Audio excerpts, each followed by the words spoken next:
là? Ouais, c'est bon. Oui. D'accord, parfait. Ok. Alors donc bonjour à tous. Maintenant qu'on s'est un petit peu tous présentés, l'idée de ce webinaire, c'est de vous donner quelques informations. On ne sera pas forcément exhaustif, mais des choses qui sont importantes au cours du parcours d'un patient avec un cancer. Et donc, ce qu'il faut savoir, c'est que 80% des patients qui sont atteints d'un cancer ont au moins 40 ans, donc 40 ans et plus. Donc, il y a 4 sur 10 personnes qui ont une activité professionnelle au moment où elles ont l'annonce d'un cancer. Donc, ce qui n'est pas anodin comme chiffre. Alors en France, il y a eu plusieurs enquêtes qui ont été faites, qui sont quand même assez anciennes, parce qu'il y a l'étude Vicens, c'est pas 2028, c'est 2018. Donc l'étude Vicens qui a commencé et qui a fait une étude à 2 ans des personnes qui ont suivi des gens avec des cancers pendant 2 ans, puis pendant 5 ans, et qui ont analysé ces données-là. Les dernières données datent de 2017, donc elles ont été rendues en 2018. Et ce qui montrait, c'est que finalement, que les personnes qui étaient inactives avaient plus de syndrome dépressif que les personnes qui travaillaient. Mais qu'aussi, ils avaient beaucoup plus de syndrome dépressif chez les gens qui étaient en congé longue durée ou qui avaient des statuts d'invalidité. Ils ont également observé encore d'autres choses sur le plan clinique, c'est que 63% des personnes traitées pour un cancer avaient des séquelles à la fin du traitement. Donc 63%, c'est quand même plus que la moitié. Donc ça, c'était quand même des notions qu'il faut prendre en compte quand ensuite on va parler du retour à la vie normale, entre guillemets, la vie normale à la maison et la vie normale au travail. Ce qu'a noté également cette étude, c'est qu'en fait, ils ont regardé les statuts professionnels de ces personnes à 5 ans et ils ont remarqué que ceux qui étaient au chômage, ceux qui étaient en invalidité, ceux qui étaient au RSA, avaient vraiment des situations financières très dégradées. Donc ça impacte vraiment le cancer, pas seulement au moment du diagnostic, mais c'est surtout à distance, la situation financière des patients, et on a beaucoup de personnes qui deviennent précaires. Ils ont également fait des trajectoires de patients. Donc en fait, ils ont regardé un petit peu qui travaillait au début à l'annonce, qui travaillait encore en 2012 et qui travaillait encore en 2015. En fait, c'était en 2015 et ils ont rendu les analyses qu'en 2018. Et donc, ce qu'on peut voir, c'est qu'au début, on a 80% des gens qui travaillaient. Aux 5 ans après le diagnostic, là, on avait là, les données. Donc, d'abord, on prend tout le monde, toutes les personnes qui sont en emploi. Il y en a 20% qui ne travaillent plus à 2 ans. Et on voit qu'après, il y en a quand même qui reprennent un travail de ces 80%, une petite partie. Mais on a encore 7% de plus qui ne travaillent pas. Et donc, plus on attend, plus on perd quand même un petit peu de personnes. Mais on a aussi ceux qui étaient en arrêt maladie long. Il y en a quand même la moitié de ces 10% qui reprennent un emploi. Et ceux qui ne travaillaient pas, à peu près 10%, on a à peu près un tiers qui retrouvent un travail. Mais au total, on a quand même quelque chose qui diminue au cours du temps. Et on a quand même à peu près un cinquième des patients qui ne sont plus en emploi à 5 ans. Donc on perd quand même 25% à peu près, enfin 20% on va dire, de l'activité professionnelle des gens. Donc c'est pas négligeable. Ce qu'ils ont recherché, c'était des facteurs qui étaient associés avec l'emploi. Et ce qu'ils remarquent, c'est surtout que l'état physique des gens retentit sur leur capacité à aller travailler. Donc on voit que beaucoup sont fatigués, les séquelles du cancer, être gêné par son apparence physique. Et que ce qu'on retrouve, c'est que ceux qui ont eu droit à des aménagements, pardon, c'est ceux qui vont plus facilement reprendre une activité professionnelle.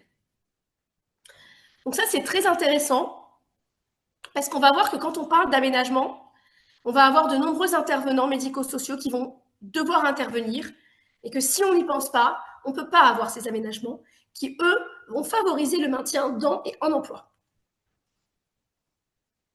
Et ce qu'on peut voir ici, c'est les différents types d'aménagements qu'on peut avoir. Donc, on va avoir les types de postes. Donc, par exemple, on a une infirmière qui va travailler En hospitalisation conventionnelle, on va la mettre en hôpital de jour, par exemple. Les conditions de travail. Les conditions de travail, ça peut être très, très varié. Est-ce que je suis en binôme? Est-ce que je suis tout seul? Est-ce que j'ai un bureau en open space? Est-ce que j'ai un bureau tout seul? Le temps de travail, est-ce que je suis à temps complet? Est-ce que j'ai des horaires un peu réduits? Est-ce que je suis de nuit, de jour, d'après-midi? Avec également les horaires. La sécurité, donc pas mal de choses qui peuvent entrer en jeu là-dedans. Le lieu, est-ce que c'est un site à côté de la maison? Est-ce que c'est à 1 heure du travail? Et puis également, après, tous ces aménagements ensemble. Donc ce qui est important, c'est que plus de 6 sur 10 personnes qui étaient en emploi avaient ces aménagements. Donc ces aménagements-là, ils sont primordiaux pour favoriser le retour au travail. Alors aujourd'hui, en 2025, on a beaucoup de dispositifs pour accompagner les personnes qui sont en situation de handicap, on va le revoir après, pour les maintenir dans et en emploi. Tous ces dispositifs, il y en a beaucoup qui ont été revus dans la loi du 2 août 2021, mais il y a beaucoup de dispositifs qui sont méconnus par les professionnels de santé et encore plus par les patients. Et donc, déjà, connaître ces dispositifs, c'est déjà important. Mais aussi, il faut que le patient, il y a une autre facette qui est le patient lui-même, parce que le patient, il y a une rupture avec l'état antérieur. Et même si on met en place plein de dispositifs, peut-être que la personne qui vit avec ce cancer, à un moment donné de sa vie, veut autre chose. Et c'est aussi ça qu'il faut prendre en compte, c'est le projet personnel de la personne. Et en fait, il faut que le projet personnel et le projet professionnel puissent avancer ensemble. Il ne faut pas dichotomiser. Et ça, c'est très important, parce que souvent, on a tendance en France, il y a d'autres pays européens où c'est comme ça, mais c'est beaucoup moins fréquent ailleurs, c'est qu'en fait, on est malade, on ne travaille pas, on travaille, on est en bonne santé. Il faut pouvoir comprendre que non, parfois on peut travailler en étant malade. Et ça, c'est une chose qu'il faut revoir aussi dans la culture du travail, qu'on peut aussi transmettre, parce que souvent le travail va aussi améliorer la santé, surtout pour les personnes qui vont être en situation d'isolement ou de précarité. Le fait de ne pas travailler, ça va les isoler socialement. En fait, ça va les aggraver parce qu'ils vont aussi avoir une désadaptation à l'effort. Ils vont avoir beaucoup plus de mal à garder une vie sociale épanouie. Et donc, ce qu'on va essayer de vous apprendre aujourd'hui, c'est comment est-ce qu'on peut faire un accompagnement pluridisciplinaire des personnes. Je ne sais pas, Carole, si tu voulais intervenir aussi ici. Ouais, je veux bien parler, et puis ça va te permettre de reposer un petit peu ta voix. C'est vrai que le retour au travail, c'est quelque chose qui est pas anodin du tout, et c'est quelque chose qu'il faut pas prendre à la légère. C'est vrai que on voit de plus en plus de patients qui ne s'arrêtent pas ou continuent à travailler à temps partiel pendant leur traitement, mais quand même, on en a une grande partie quand même qui est en arrêt de travail. Et ce temps d'arrêt de travail peut être aussi un temps de réflexion. Moi, c'est ce que je dis à chaque fois, hein, c'est que il faut aussi essayer de profiter. C'est pas un hasard si voilà on est malade et qu'il faut profiter de ce temps pour avoir mené une réflexion. Alors c'est vrai que il y a plein de gens qui après la découverte de leur cancer vont avoir un projet de reconversion professionnelle, vont se poser des questions sur est-ce que j'ai bien fait de travailler dans ce domaine, est-ce que je devrais pas profiter et faire quelque chose qui me séduit plus. Donc moi, je revendique vraiment, quand je rencontre les patients, de prendre son temps, d'organiser ce retour au travail. Alors, il y a quelque chose qui est hyper important, c'est d'en discuter. Alors nous, à la Ligue, on a des ateliers sur le retour au travail et des groupes de parole. Et c'est vrai que les patients peuvent aussi se refiler quand même plein de tuyaux. Et ça, c'est vraiment hyper intéressant. Et au niveau de la confiance en soi aussi, d'avoir l'expérience de quelqu'un qui a le même parcours médical, ça permet aussi de pouvoir mieux se projeter. Donc ces ateliers qu'on propose nous régulièrement ont vraiment beaucoup de succès. Et puis moi pendant mes consultations, parce qu'on va vraiment parler de ce retour au travail, moi je préconise régulièrement de demander des visites de pré-reprise avec le médecin du travail, hein, ça c'est indispensable. Les gens pensent que ils vont faire une visite enfin, une visite de reprise au moment de leur retour au travail, mais on peut demander plusieurs fois à rencontrer son médecin du travail et il ne faut pas négliger ça pour mieux organiser les choses. Moi, j'ai trop vu de gens qui sont repartis au boulot, qui ont mis leur blouse ou qui ont mis leur tenue de travail et puis le médecin du travail leur a dit qu'ils n'étaient pas en capacité de reprendre. Donc voilà, les termes, moi je vais toujours revenir sur des mots-clés, mais là on est vraiment sur l'anticipation et l'accompagnement, quoi. Voilà. Gwenaëlle, peut-être que tu voulais dire quelque chose? Oui, ben, en fait, moi, en tant que patiente, mon expérience c'était au moment de l'annonce. Je me suis posé plein de questions. Comment l'annoncer aux collègues? Est-ce que je vais pouvoir continuer à travailler? Et en fait, j'ai décidé, parce que j'ai estimé à ce moment-là que c'était pour ma survie, Carole le disait, au niveau intellectuel et Anastasia aussi pour éviter l'isolement social, j'ai décidé de travailler à temps partiel thérapeutique tout le temps, pendant toute la durée de mes soins. Mon médecin a été d'accord, mon médecin traitant a été d'accord, l'oncologue a été d'accord et mon entreprise aussi a été d'accord. Mais c'est vrai que toutes ces questions, est-ce que qu'elle va avoir la maladie va avoir un impact sur ma carrière, forcément. Donc personnellement, moi j'ai dû renoncer à un poste de manager parce que je savais que je ne pourrais pas, même après être soignée, je n'avais pas envie et je ne pourrais pas revenir à un rythme de 5 jours sur 5 avec toute cette charge mentale à gérer en plus du reste. Donc on se pose des questions sur l'impact de la maladie sur la carrière et aussi sur la poursuite de l'activité professionnelle par rapport aux chances de guérison. J'ai eu quelques amis qui m'ont dit, mais est-ce que tu es sûre de ton choix? Elles m'ont presque fait douter. Donc là aussi, confiance en soi, c'est un petit peu spécial, mais au début, pas mal de personnes m'ont dit, mais tu devrais plus te euh, concentrer sur tes chances de guérison et ne pas travailler, puisqu'en fait, en travaillant, tu vas te fatiguer. Et je me suis posé la question et j'ai décidé de continuer. Et avec le recul, je regrette aujourd'hui. Cela étant, c'est vrai que c'est quand même assez compliqué de faire des chimios et le vendredi et le lundi d'être au bureau. La chance que j'ai eue, c'était d'être en télétravail et d'avoir un travail administratif dans une entreprise privée.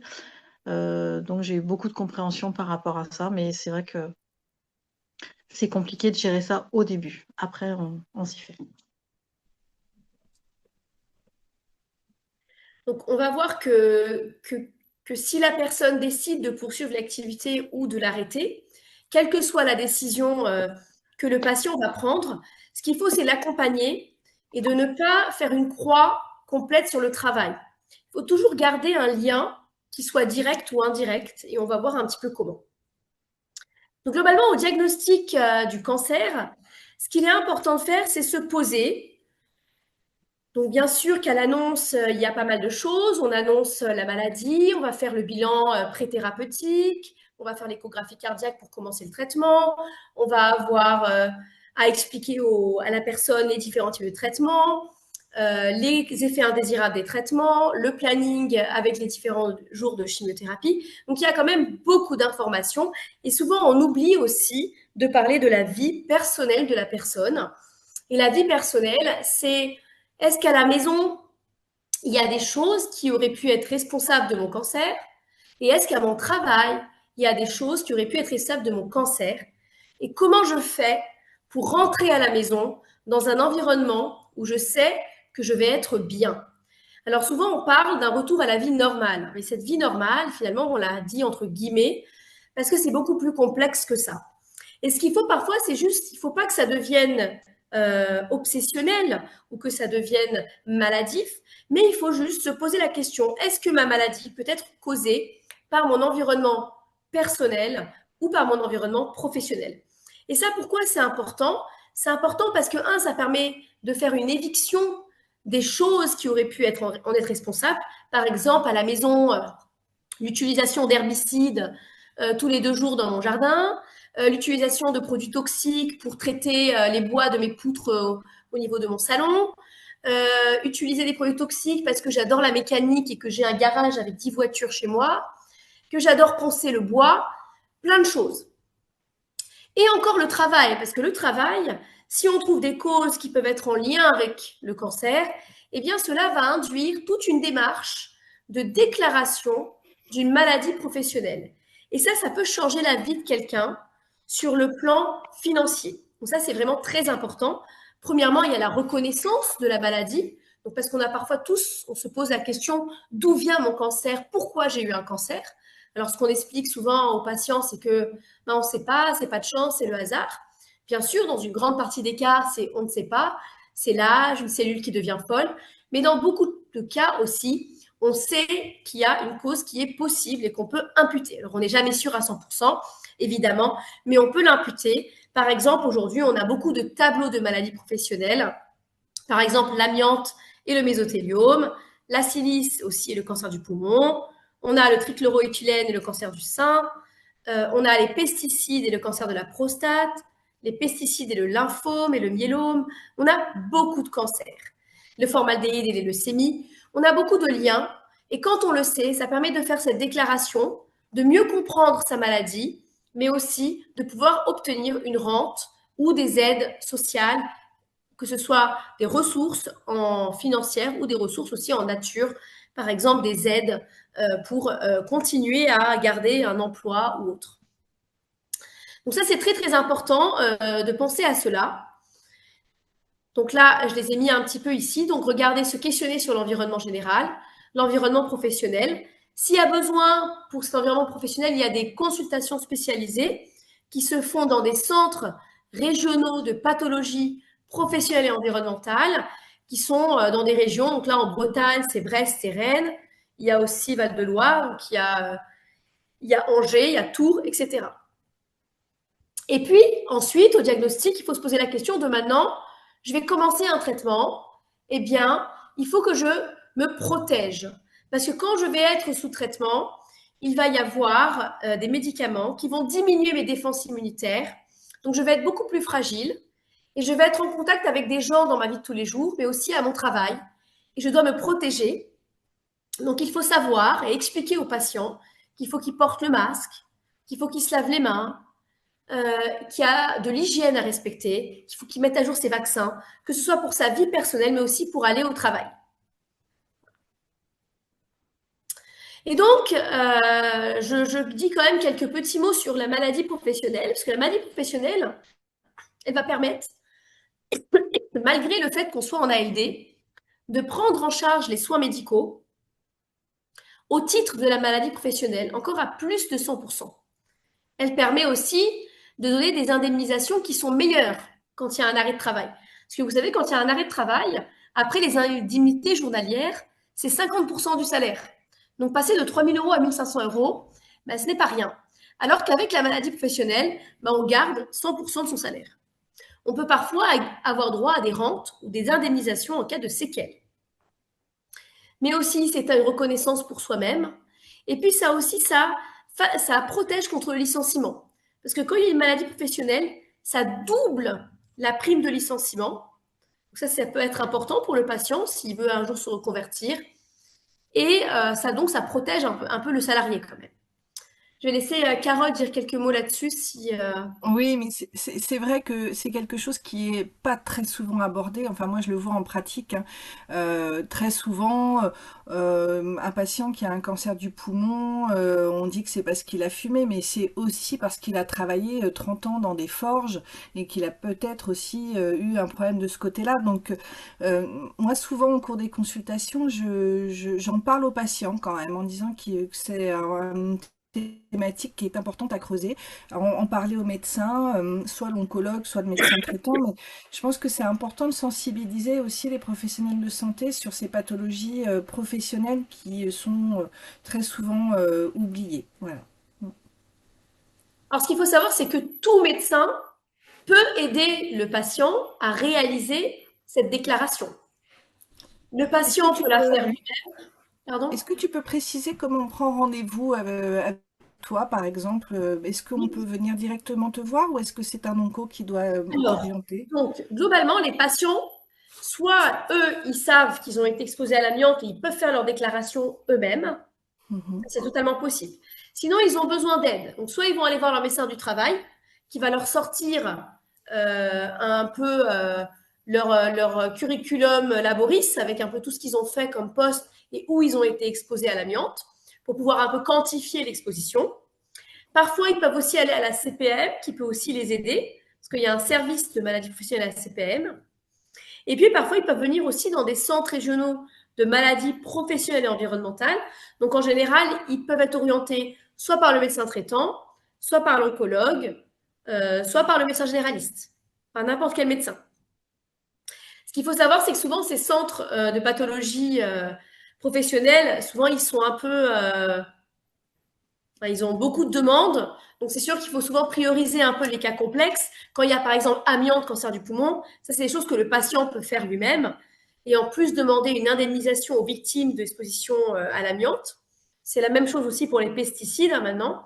Il y a des fonds d'indemnisation des victimes aux pesticides et à l'amiante. Eh bien, tout le monde, ça peut le faire.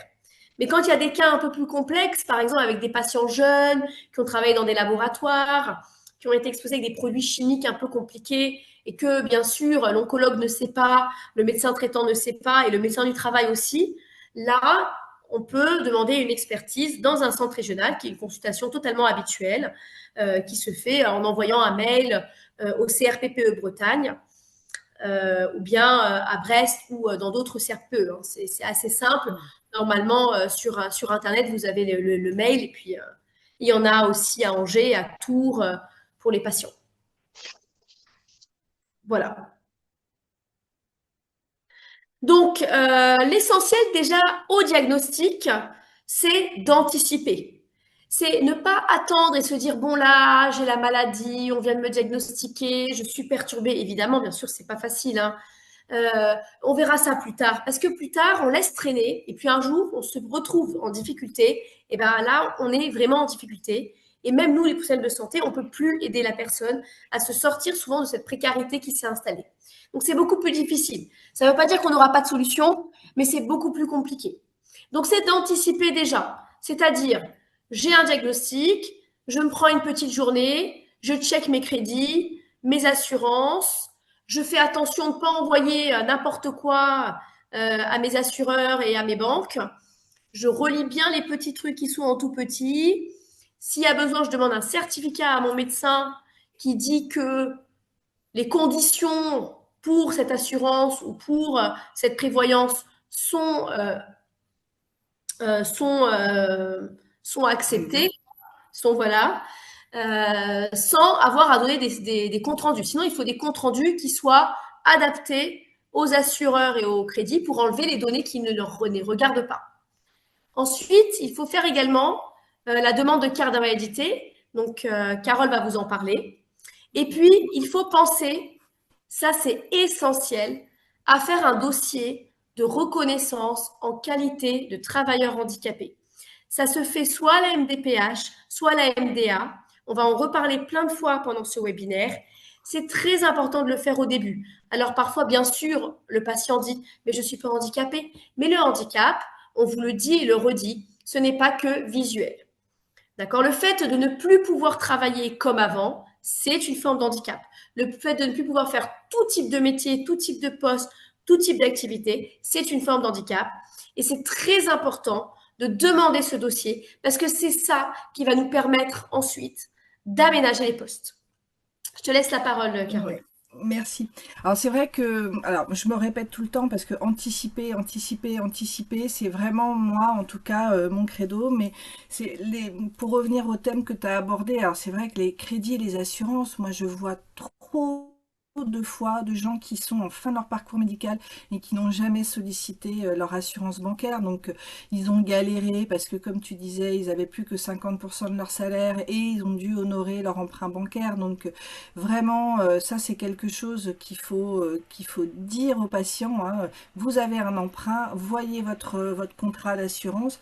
Surtout, il y a encore des légendes qui circulent que, il s'agit d'un report du prêt immobilier. En l'occurrence, non, c'est une prise en charge parfois à 100% du prêt immobilier. Donc, il faut vraiment accompagner les patients dans cette démarche. C'est long, c'est parfois compliqué, mais j'entends trop souvent aussi des patients me dire non, non, c'est trop compliqué, moi, j'ai pas la force de faire ça.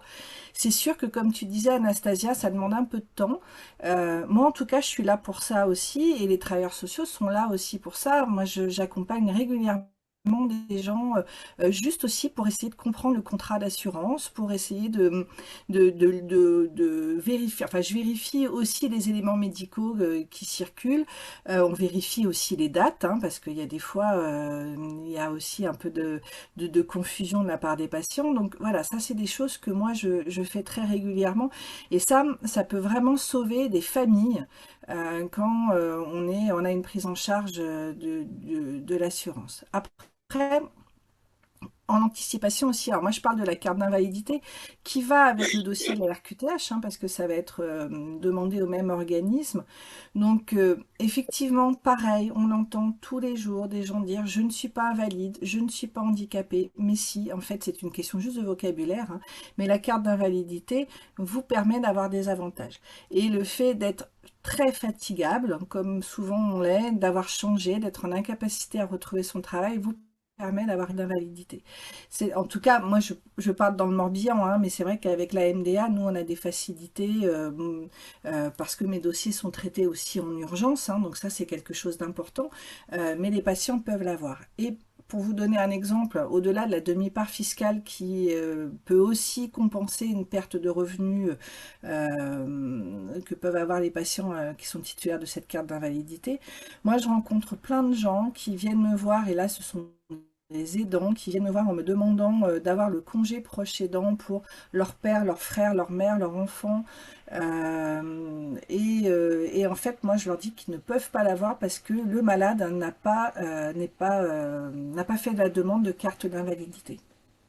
Et si on n'a pas ça, eh ben on ne peut pas avoir ce congé proche aidant. Alors, ça paraît un peu bizarre de faire une demande quand on est au début du traitement, hein, parce que déjà, les gens sont dans le combat et ne veulent pas avoir ce statut-là, mais ça ouvre quand même beaucoup de droits qui sont loin d'être négligeables. Après, bah, tant qu'à faire la demande de carte d'invalidité ou tant qu'à faire la demande de RQTH, enfin en tout cas tant qu'à ouvrir un dossier à la MDA, on va aussi faire la reconnaissance de travailleurs handicapés. Et comme tu disais, Anastasia, ça apporte quand même beaucoup d'aide, hein. Alors, ça va permettre aussi à des personnes d'avoir des facilités pour retrouver un emploi, pour aménager son temps de travail, son lieu de travail, enfin tout ce que tu abordais tout à l'heure. Mais moi j'ai des patients des patientes qui ont profité de cette reconnaissance de travailleur handicapé pour avoir vraiment des aides. Moi je pense à une infirmière libérale qui voulait plus du tout être dans le soin, et avec sa RQTH, elle a complètement changé de boulot, et aujourd'hui elle est complètement épanouie aussi grâce à ce statut-là. Donc voilà, il y a des choses il faut qu'on fasse vraiment très tôt, ou pas au moment de l'annonce, mais en tout cas assez rapidement. Voilà. Tu voulais dire quelque chose peut-être aussi, Gwenaëlle, à ce sujet? Oui, bah, mon témoignage, moi, c'est exactement ce que tu viens d'expliquer, Carole. Moi, j'ai pas fait. Et ce que Anastasia disait aussi au début, j'ai pas eu l'énergie au début de la maladie. Et en fait, j'ai fait la MD, j'ai fait la reconnaissance de travailleur handicapé 1 an et demi après mon début de soins. Je regrette de ne pas l'avoir fait plus tôt. Et je ne savais pas au début de ma maladie que tout ça existait. Donc c'est vrai qu'on est énormément briefé sur tout un tas de choses au niveau de la santé. Et en tout cas, je parle pour moi, pour mon expérience, j'ai été très peu coachée en termes de administratif et vie administrative. parce que moi j'avais l'habitude, je suis solo, j'ai l'habitude de me débrouiller toute seule et je n'ai découvert qu'après qu'il y avait des gens qui étaient là pour aider les malades et c'est pas trop tard, mais je regrette de ne pas l'avoir su avant. C'est sûr que quand les gens arrivent au moment de ton parcours, on a beaucoup de choses à rattraper et là les choses deviennent très urgentes. Donc, alors je vois juste une question là, j'en profite. Que veut dire la MDA? C'est la MDPH, mais dans le Morbihan on s'appelle MDA. Alors je sais pas trop pourquoi, mais en tout cas on n'a pas la même appellation. Alors globalement, ce qui est important de dire aussi, c'est que souvent les patients ont peur de la RQTH. Ils ont peur que ça puisse poser problème au niveau de leur travail. Ce qu'il faut, c'est les rassurer. Ceux qui sont déjà, en tout cas, en emploi, en fait, qui ont déjà un travail, ça ne causera aucun souci. Ils peuvent même ne pas le déclarer à leur employeur s'ils ne le souhaitent pas. Ils ont le droit de le faire. Donc ça, c'est vraiment important de leur dire si ça les rassure. Ce qu'il faut, c'est que leur peur d'être catégorisé RQTH ne retarde pas la constitution du dossier. Ça, c'est vraiment important. Donc peut-être que l'idéal, ça serait d'avoir ce dossier d'RQTH au moment de l'annonce, dans le dossier, avec les autres papiers de l'annonce du cancer. Bon, ce qui est peut-être, ça fera beaucoup de papiers, mais souvent, c'est pas si mal. Comme ça, le patient remplit son dossier et puis il y aura une autre partie qui sera à faire également par le médecin traitant. Donc, on va le voir juste après. Je vais juste peut-être vous le mettre Ouais, voilà. par les. La RQTH, je voulais juste te dire, c'est vraiment un joker, hein. C'est un peu la carte qu'on sort quand on en a besoin. Donc ça vaut vraiment le coup. C'est pas quelque chose qui va vous stigmatiser au moment de votre retour au travail. Mais par contre, on voit plein de gens qui, pareil, vont faire leur fameuse visite de reprise, hein. Je parle pas de la visite de pré-reprise, mais la visite de reprise. Et le médecin du travail réclame ou exige que le patient soit reconnu travailleur handicapé. Et quand on connaît les délais de passage en commission à la MDPH, on se dit qu'on a perdu un temps monstre. Donc c'est vrai que ce joker est quand même très très utile, quoi. Alors vraiment, les RQTH, c'est pour tout le monde. À plus de 15 ans, il n'y a pas de limite d'âge. Donc vraiment, tout le monde peut la demander. En général, c'est octroyé pour 1 à 10 ans. Ça peut être même à vie, parfois. Et ça va avoir de nombreux avantages. Donc, parce que ça va permettre de pouvoir avoir un accompagnement pour le maintien dans et en emploi, de faciliter les aménagements de poste. Imaginons quelqu'un qui est en open space, on veut un bureau tout seul, quelqu'un qui est, il n'y a pas possibilité d'avoir un bureau tout seul, on veut faire du télétravail. Le fait qu'il soit RQTH, ça sera beaucoup plus facile de justifier le télétravail. Par exemple, d'avoir des horaires pas de 12 heures, mais de 8 heures ou de 6 heures, ou que le matin, que l'après-midi. Ça va faciliter tout ça. Et puis ensuite, on peut rentrer en lien avec les services de l'AGFIP. L'AGFIP, c'est donc une association qui va permettre en fait de donner, permettre d'accéder à de nombreux services, mais pas seulement. Hein. Donc parmi ces services, en tout cas, il y a tout ce qui a les évaluations des capacités de formation. Il va y avoir aussi des conseillers au niveau de Cap Emploi. Il y a aussi un accompagnement pour créer sa propre entreprise. Il va avoir également, pour avoir accédé à des formations, pour être accompagné aussi sur le plan ergonomique. Mais il y a aussi des aides qui vont être financières de la GFIP, qui vont pouvoir, par exemple, financer des aides techniques pour compenser un handicap. Par exemple, une chaise ergonomique, une table qui peut monter et descendre. Je ne sais pas, ça va être aussi au niveau des mains, différents types de souris, différents types d'écrans. Ça peut être également d'aider au parcours, ça peut être d'aider financièrement l'achat de prothèses auditives. Ça va être aussi pour aussi aider financièrement pour créer son entreprise. Donc c'est assez large. Et ça, c'est vraiment très important. Pour l'employeur aussi, d'avoir des salariés RQTH, ça permet aussi, c'est une obligation hein, finalement légale, parce que sinon il va payer des impôts. Donc ça peut être aussi un avantage pour l'employeur. Et puis, ça protège quand même le salarié aussi. Ça protège des licenciements abusifs. Parce que quand on est malade, bah forcément, on va être moins productif parfois. Et donc, parfois, bah, c'est facile de nous licencier. Et ben, quand on est RQTH, il faut vraiment trouver une bonne excuse pour licencier quelqu'un. On ne peut pas licencier juste pour n'importe quoi. Il faut qu'il y ait une faute grave, faut qu'il y ait vraiment une cause qui est valable pour pouvoir licencier. Donc, c'est plus difficile. C'est pour ça qu'on dit qu'en fait, le salarié est protégé. Et puis également, on lui double le préavis, on le prévient bien avant encore pour qu'il puisse trouver une solution. Donc ça, c'est à peu près, ça fait partie un peu des avantages que peut offrir la RQTH.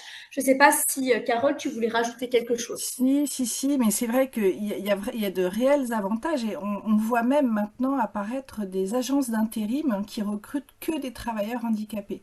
Ça signifie quand même aussi qu'il y a une demande et qu'il y a des postes qui existent pour les travailleurs handicapés et que c'est pas un no man's land comme ça de personnes handicapées qui n'ont pas d'aide. Hein. Moi, ce que je voulais dire aussi, c'est que à la Ligue, on a quelque chose de nouveau. Alors, c'est pas mon sujet de prédilection, hein, mais on a créé, alors c'est un projet Ligue nationale, hein, mais ce qu'on appelle Ligue entreprise, qui est en fait un projet pour lever les tabous sur le cancer au sein d'une entreprise. Et la Ligue va proposer différentes aides, des actions de prévention, faciliter le retour au travail des malades atteints de cancer. Hein.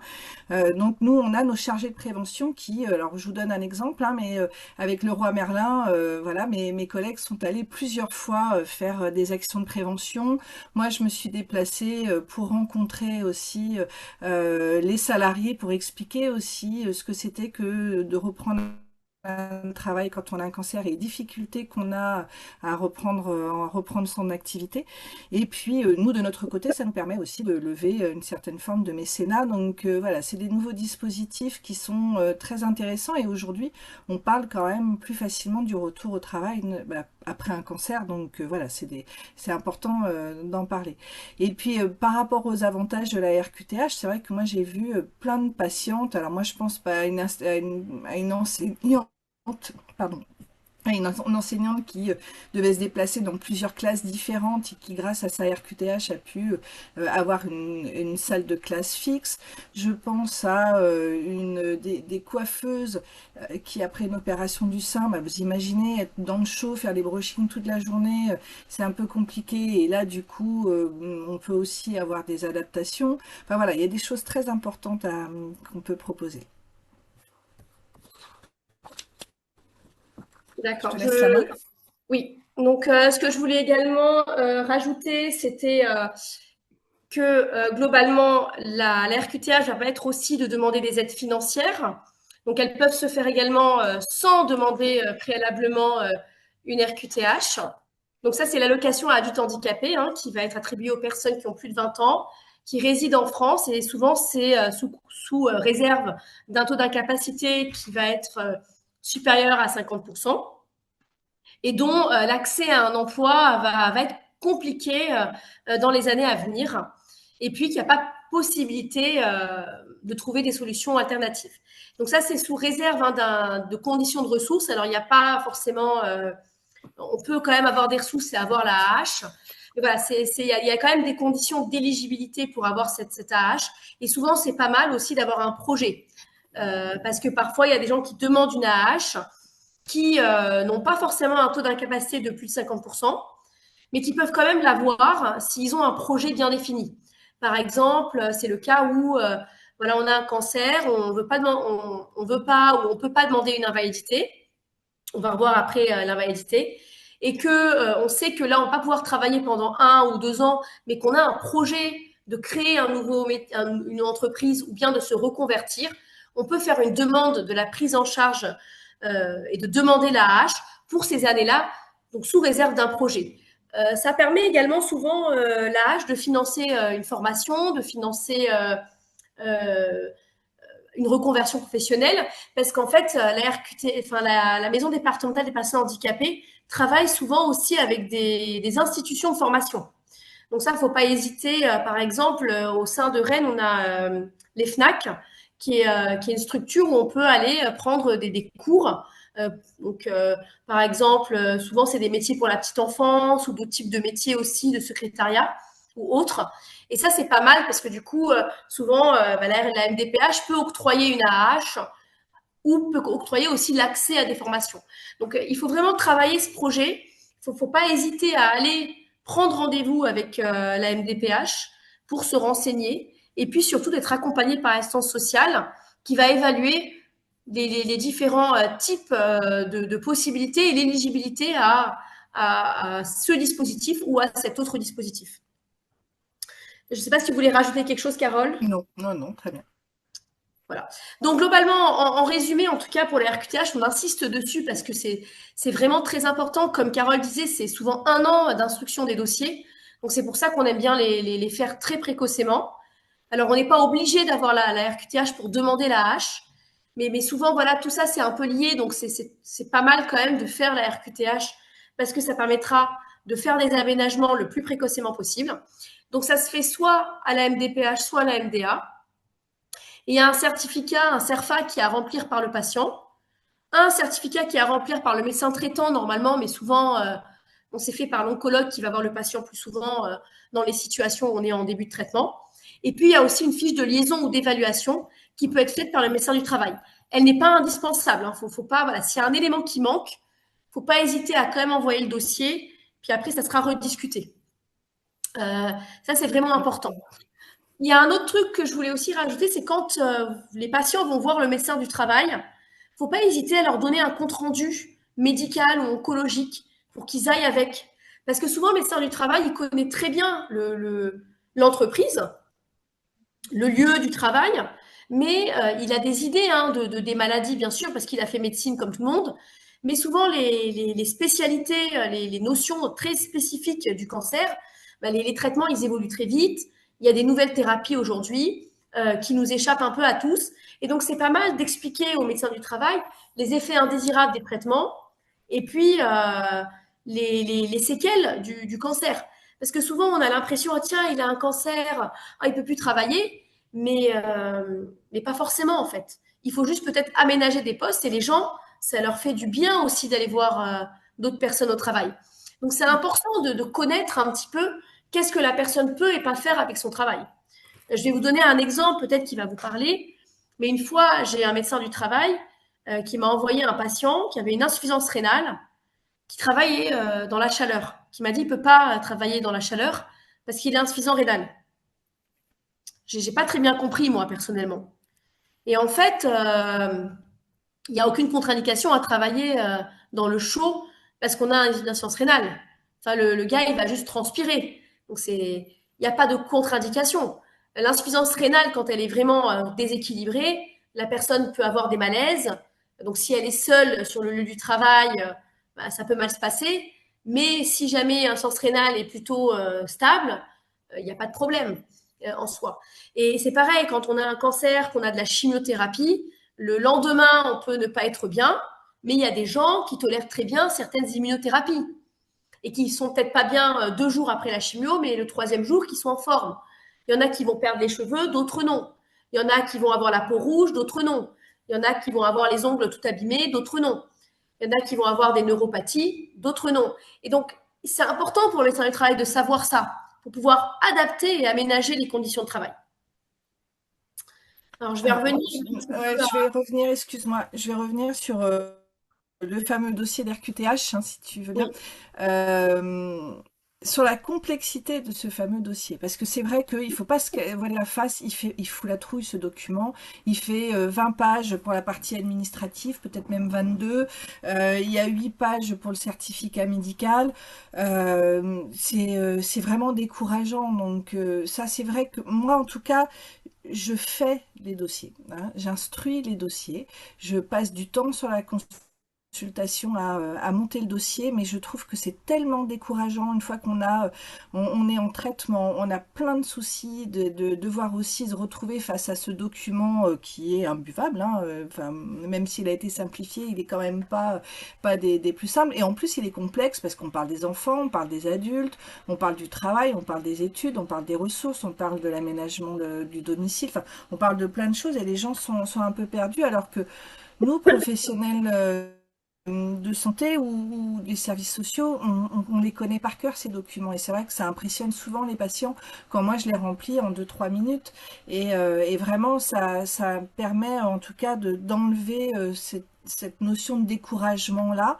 Et puis, pour la partie médicale, alors vraiment, je ne sais pas s'il y a des médecins généralistes et des médecins qui nous écoutent, mais remplissez-le vraiment pour que les membres de la commission de la MDPH comprennent quelle est la problématique, mais juste mettre chimiothérapie, radiothérapie et je sais pas trop quels symptômes, c'est pas suffisant. Il faut parler de la fatigue, des troubles cognitifs, des troubles de la concentration, de tout ce que nos patients peuvent avoir. Alors je comprends que ça puisse demander du temps, que remplir 8 pages, ça peut être une perte de temps, mais en même temps, c'est un tel gain de temps pour les patients après quand ils ont toutes ces aides que vraiment voilà, je pense que c'est pas facile, c'est contraignant, mais c'est à faire et il faut encourager en tout cas les patients à faire cette demande. Voilà. Donc, évidemment, bien sûr, hein, tout le monde peut le faire. Et c'est vrai qu'il est gros le dossier, mais il y a beaucoup de pages qui sont pour les enfants Ouais, scolarisés, voilà. les aidants. Donc, finalement, ça se fait plutôt facilement, hein. Enfin, ça se fait vite. Mais parce qu'on a l'habitude, on sait nous ce qu'il faut enlever, mais quand on n'est pas habitué à remplir des papiers, il fait quand même très peur, c'est clair.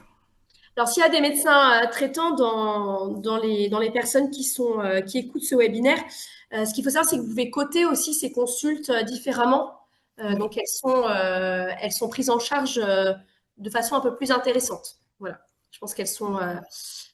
Faut juste les coter MTX ou quelque chose comme ça, je sais plus. Donc là, on va revenir à Gwenaël. Donc là, on va commencer à parler un petit peu pendant les traitements, comment ça s'est passé. Ouais.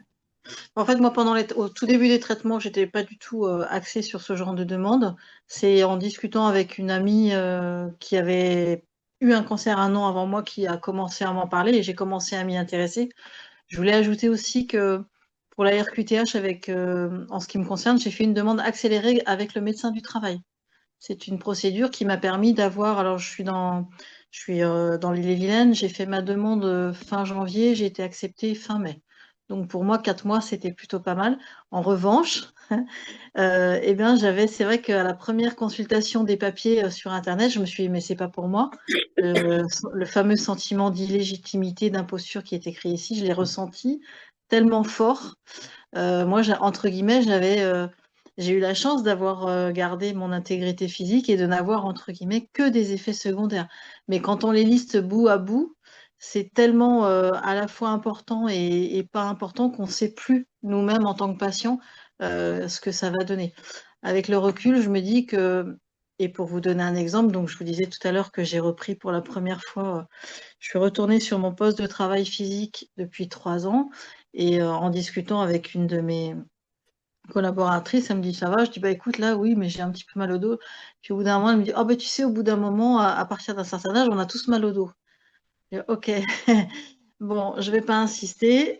C'était clairement quelqu'un qui voulait peut-être minorer ou être dans la compassion, mais en fait c'est super maladroit.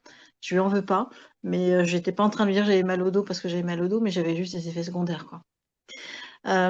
Pour en revenir au dossier de RQTH, la carte de stationnement, ben, la fameuse carte d'invalidité, donc je ne l'ai pas demandée parce que j'estimais que j'étais pas légitime à la demander et on verra plus tard. Après, je me suis dit aussi, peut-être bêtement, Carole, je sais pas, je me suis dit que mon dossier passerait plus vite si je ne demandais pas la carte d'invalidité. Est-ce que c'est une légende urbaine que je me suis Ben, fabriquée toute seule? je sais pas, je sais Ouais. pas trop. C'est vrai que moi, en tout cas, tous les courriers qui sont instruits passent par moi.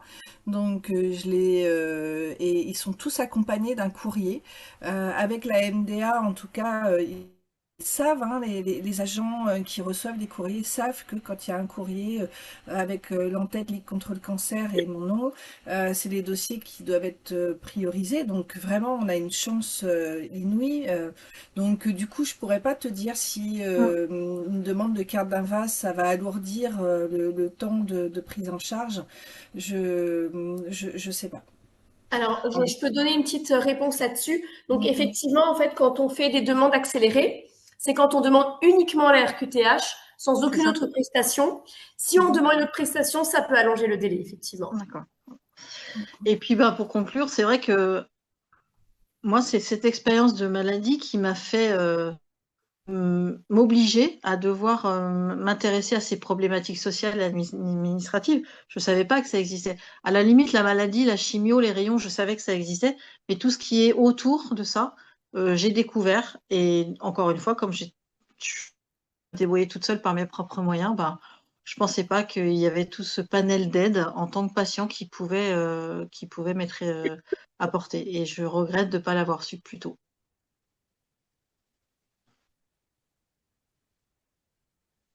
Donc, je vais quand même prendre un petit temps pour vous expliquer un peu la différence entre RQTH et invalidité. Parce que globalement, que ce soit pour les patients, mais aussi pour nous, les professionnels de santé, on s'y perd. Donc vraiment, la RQTH, c'est ce qu'on a vu tout à l'heure, hein. C'est quelque chose qui va se demander à la MDPH ou à la MDA, qui est accessible à tout le monde à partir de 15 ans, de 1 à 10 ans et parfois même sans limitation de durée, qui permet d'accéder à des aides d'accompagnement, mais aussi à des ressources financières. Et puis à côté de ça, il y a l'invalidité, attention, qui est différente de la carte d'invalidité. L'invalidité, c'est par la CPM. Donc ça peut être aussi par la MSA, hein, donc tout dépend du système d'affiliation de sécurité sociale. Il n'y a pas vraiment ce statut-là pour la fonction publique, c'est un petit peu différent. Mais la CPM, en tout cas, ou le régime, enfin la MSA, hein, ça permet en fait de compenser une perte de la capacité de travail. Par exemple, si j'ai un contrat et que je peux travailler que à 70%, je peux avoir une compensation de ma perte de salaire si je travaille à 70% à cause de mes problèmes de santé.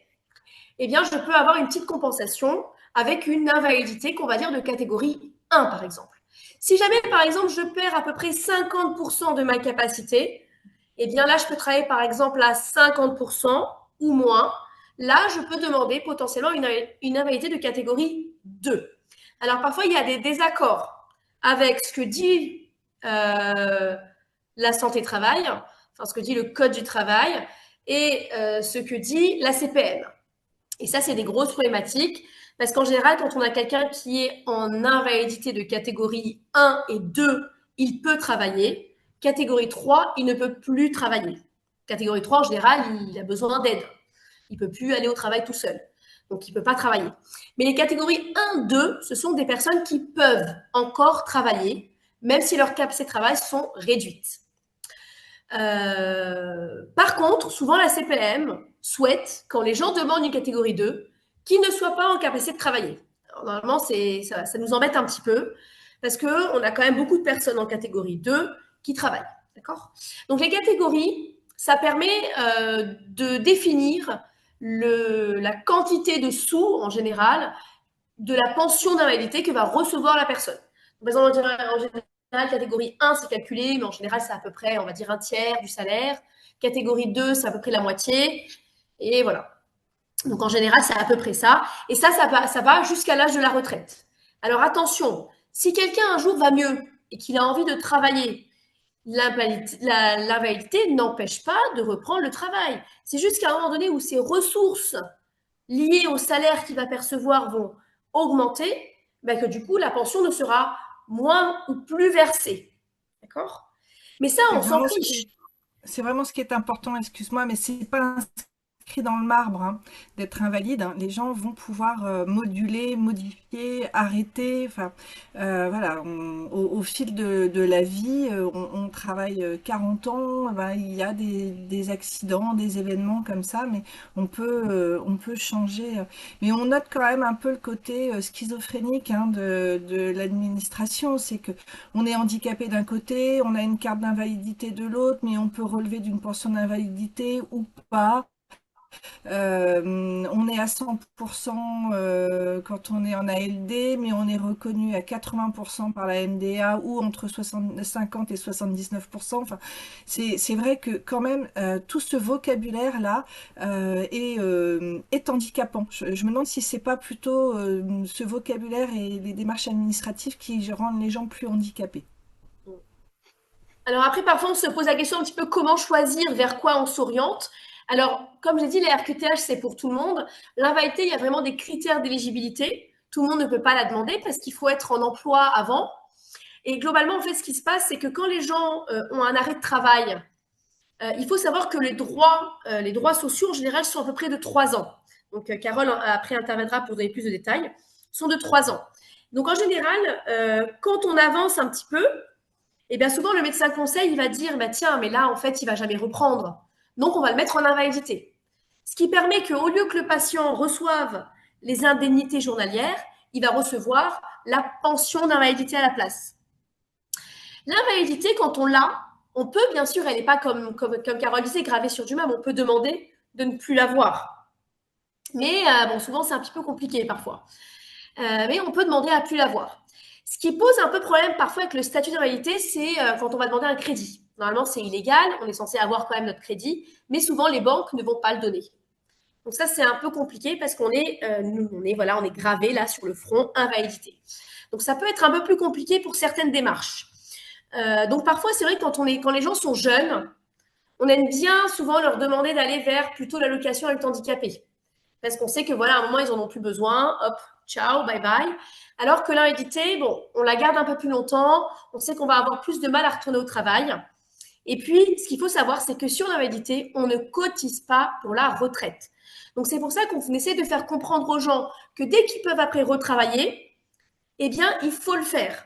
Il ne faut pas se dire non, non, non, c'est bon, j'ai mes 50%, ça me suffit, j'ai pas besoin. Ben non, parce qu'en fait, vous cotisez pas là-dessus. Et demain, quand vous allez arriver à l'âge de la retraite, vous n'aurez qu'un minimum de cette retraite d'invalidité. Donc, et c'est pas grand-chose. Donc, ça crée de la précarité, ça aussi.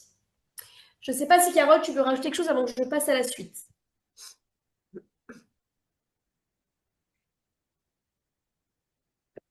Non? Vous m'entendez? Pardon, pardon, j'avais coupé mon micro. Non, non, Non, vas-y. Excuse-moi. alors, donc, globalement, donc après cette période-là, on a donc pendant le traitement. Donc, pendant le traitement, soit on est vraiment très altéré sur le plan général, et là, évidemment, on ne peut pas travailler. Hein. J'ai perdu mes cheveux, je suis trop fatiguée, je suis essoufflée. C'est pas possible. Il faut qu'il y ait une période où on va se reposer. Alors, c'est idéal pendant cette période de repos de ne pas oublier les activités intellectuelles à la maison et la kiné. Plus, prescrire. Voilà, c'est important pour pas perdre tous les muscles. Ensuite, si on continue l'activité, même si on se sent en super forme, il y a quand même eu toute cette maladie et ce traitement. Il faut aménager le poste. Un peu comme Gwenaëlle a fait. Pensez en temps partiel thérapeutique. C'est vraiment quelque chose de super. Le temps partiel thérapeutique, tout le monde peut le demander. Quand on est en ALD, on n'a pas besoin d'avoir un arrêt de travail au préalable et on peut le demander, l'arrêter, le reprendre, le redemander. Voilà, quand on se sent un peu plus fatigué, puis réaugmenter. On va voir un petit peu, on peut faire du 30%, du 40%, du 50%, du 60%, 70%. Tout ça, on peut jongler avec les horaires, on peut jouer avec les activités, faire que cette activité et pas une autre, faire du télétravail, un jour sur site. Il y a plein d'aménagements qu'on peut faire, que ce soit ergonomique, plein. Et ça, il faut utiliser tous ces outils-là pour faciliter et améliorer la qualité de vie au travail. C'est très important. Et donc, se faire aider. Alors, soit l'assistance sociale qui est à l'hôpital, soit l'assistance sociale qui est à la CPM, soit l'assistance sociale qui est à la Ligue. Il y a aussi des assistances sociales à la CARSAT services sociaux. La CARSAT, c'est là où vous allez faire vos papiers pour la retraite. Mais ils ont aussi des assistances sociales. Et elles sont très réactives. Dans les 15 jours, vous avez un rendez-vous. Et à la MDPH, il y a aussi toute une structure pour vous accompagner. Et donc ça, c'est très important pour aller prendre rendez-vous. Et il ne faut pas aussi oublier le médecin du travail. Vous avez droit à des visites, ce qu'on appelle aussi des visites de liaison. Ça, c'est très important parce que c'était une nouveauté il y a quelques années. La visite de liaison, elles peuvent être prises même pendant que vous êtes en arrêt de travail. Ça permet de garder un contact avec votre médecin du travail, votre employeur, pour discuter de comment on pourrait aménager le poste. Ce qu'il faut savoir, c'est que le médecin du travail, il a l'obligation du secret médical. Et donc, toutes les informations médicales, c'est entre vous et lui. Mais lui, il va protéger vos droits avec votre employeur et faciliter les aménagements. Donc, c'est très important de pouvoir faire intervenir tous ces différentes personnes. Alors, je reviens un peu sur le temps partiel thérapeutique parce que pourquoi il est intéressant? Ce temps partiel thérapeutique, il permet en fait de compenser. Par exemple, vous travaillez à 40%, ben vous allez avoir le reste de la perte de salaire qui va être payé par la CPM. Et vous allez cotiser sur tout. Vous n'allez pas cotiser que sur votre salaire. Vous cotisez sur tout, à la différence de l'invalidité. D'accord? Le temps partiel thérapeutique, on peut le demander, c'est le médecin traitant. C'est comme sur un arrêt de travail, mais au lieu de faire un arrêt, il fait un temps partiel thérapeutique. Ça peut être prescrit pour 3 mois, 6 mois, 1 an. En général, on peut aller jusqu'à 3, même plus, 4 ans et plus, si le médecin conseil est d'accord. D'accord? Quand on est en ALD, il n'y a pas vraiment de limite de temps. Ça, c'est très important. Et souvent, quand on a usé tous nos droits sociaux, il suffit de reprendre le travail pendant 1 an, puis on peut reprendre ensuite un temps partiel thérapeutique. Donc ça, c'est très important. Et puis, il est modulable, sauf pour la fonction publique où le minimum, c'est 50%. Alors, c'est différent du temps partiel. Le temps partiel, c'est un avenant au contrat. C'est-à-dire, j'ai un contrat où je travaille qu'à 50%. Donc, soit c'est un choix initial, soit c'est un choix à cause de la maladie, parce que j'ai usé de tous mes droits et que du coup, je peux plus, j'ai plus de droits sociaux, et que là, je peux demander par exemple une invalidité, et puis je vais travailler à 50% par exemple. Voilà. Ou compensé par d'autres compensations de perte de salaire, l'allocation des handicapés ou d'autres choses. Je ne sais pas si Carole, tu veux intervenir. Non, non, non, je pense que là, tu es bien rentré dans le détail, ça me va très bien. D'accord. Alors, donc globalement, ce qu'il faut savoir, c'est quand on va arrêter l'activité, les seules aides financières qu'on va avoir, c'est l'indemnité journalière.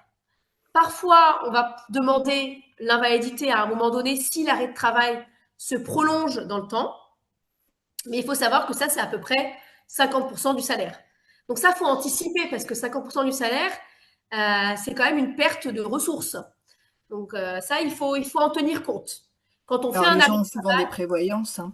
Les gens ont ouais, souvent des prévoyances qui complètent, mais c'est vrai que ça, c'est quand même une question d'une première consulte qui est quasiment indispensable pour les professionnels, enfin les gens qui sont en activité, hein. C'est, moi, j'aborde ce sujet, c'est combien vous allez avoir, parce que quand on parle d'anticiper, c'est toujours important d'être rassuré, de savoir, même si on donne des mauvaises nouvelles parfois aux gens en leur disant qu'ils vont avoir une énorme baisse de revenus, de le savoir et de se préparer, c'est quand même toujours plus facile, quoi. il ne faut pas hésiter à demander à vos employeurs s'ils ont des prévoyances collectives. Parce que parfois, ils en ont, mais vous n'êtes pas informés. Donc, il ne faut pas hésiter à leur demander.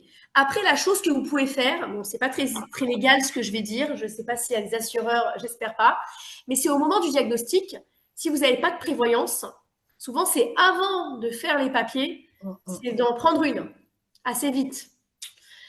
Mais voilà, souvent c'est trop tard. Mais ça peut quand même améliorer la qualité de vie d'avoir une prévoyance si jamais vous avez une maladie grave. Ou avec les chances de rémission sont très faibles. Donc ça, c'est quand même important à savoir. Ensuite, si on décide par contre de poursuivre l'activité, donc là, soit on poursuit, bah, on se dit à temps complet, mais ça c'est quelque chose que je ne conseille pas parce qu'à un moment on s'épuise et on voit bien que les gens souvent qui font à temps complet, à un moment donné, ils s'arrêtent. Donc, et ils s'arrêtent beaucoup plus longtemps qu'ils se seraient arrêtés s'ils n'avaient pas poursuivi à temps complet. Soit il y a le temps partiel thérapeutique, au moins pour réfléchir, ou soit on s'arrête un petit peu, on se pose, puis on reprend un temps partiel thérapeutique. Donc ça, c'est des choses qu'il faut réfléchir, mais il faut surtout pas se désadapter à l'effort. C'est très important. Et le plus important, c'est anticiper. Ça veut dire qu'il ne faut pas attendre d'arriver à 3 ans de l'arrêt et de se dire « Ah mince, j'ai plus d'indemnité journalière, qu'est-ce que je fais? J'ai plus rien, on m'a pas versé. » En fait, oui, maintenant c'est un peu plus compliqué pour nous parce que là, il faut prendre rendez-vous dans la semaine. Aucun spécialiste n'est disponible. Donc voilà, C'est pour ça que c'est important, au moins 6, 7 mois avant, d'anticiper. La fin de mes droits arrive pour pouvoir contacter le médecin du travail, avoir un contact avec le médecin conseil pour voir si on peut prolonger les droits en se disant, tiens, là, mon traitement, il va se prolonger encore 2, 3 mois. Je vais pouvoir réévaluer, laissez-moi un petit peu de temps. Les médecins conseils, ils sont faits pour ça aussi, pour accompagner également. D'accord? Et puis aussi, parfois, quand on a les temps partiels thérapeutiques, bah, qu'on se dit, tiens, bah, en fait, il me faut encore 3 mois. Et puis ensuite, on réévalue, bah, on peut continuer au-delà des droits sociaux. Donc ça, c'est vraiment primordial d'anticiper. Alors, on va reprendre, Gwenaëlle, sur un petit peu la vie après le traitement. Oui, ben, effectivement, c'est après coup, je me suis posé la question de savoir pourquoi on n'a pas un guide administratif, puisque on reçoit bien des guides en tant que malade, en tant que patient, bien vivre son cancer.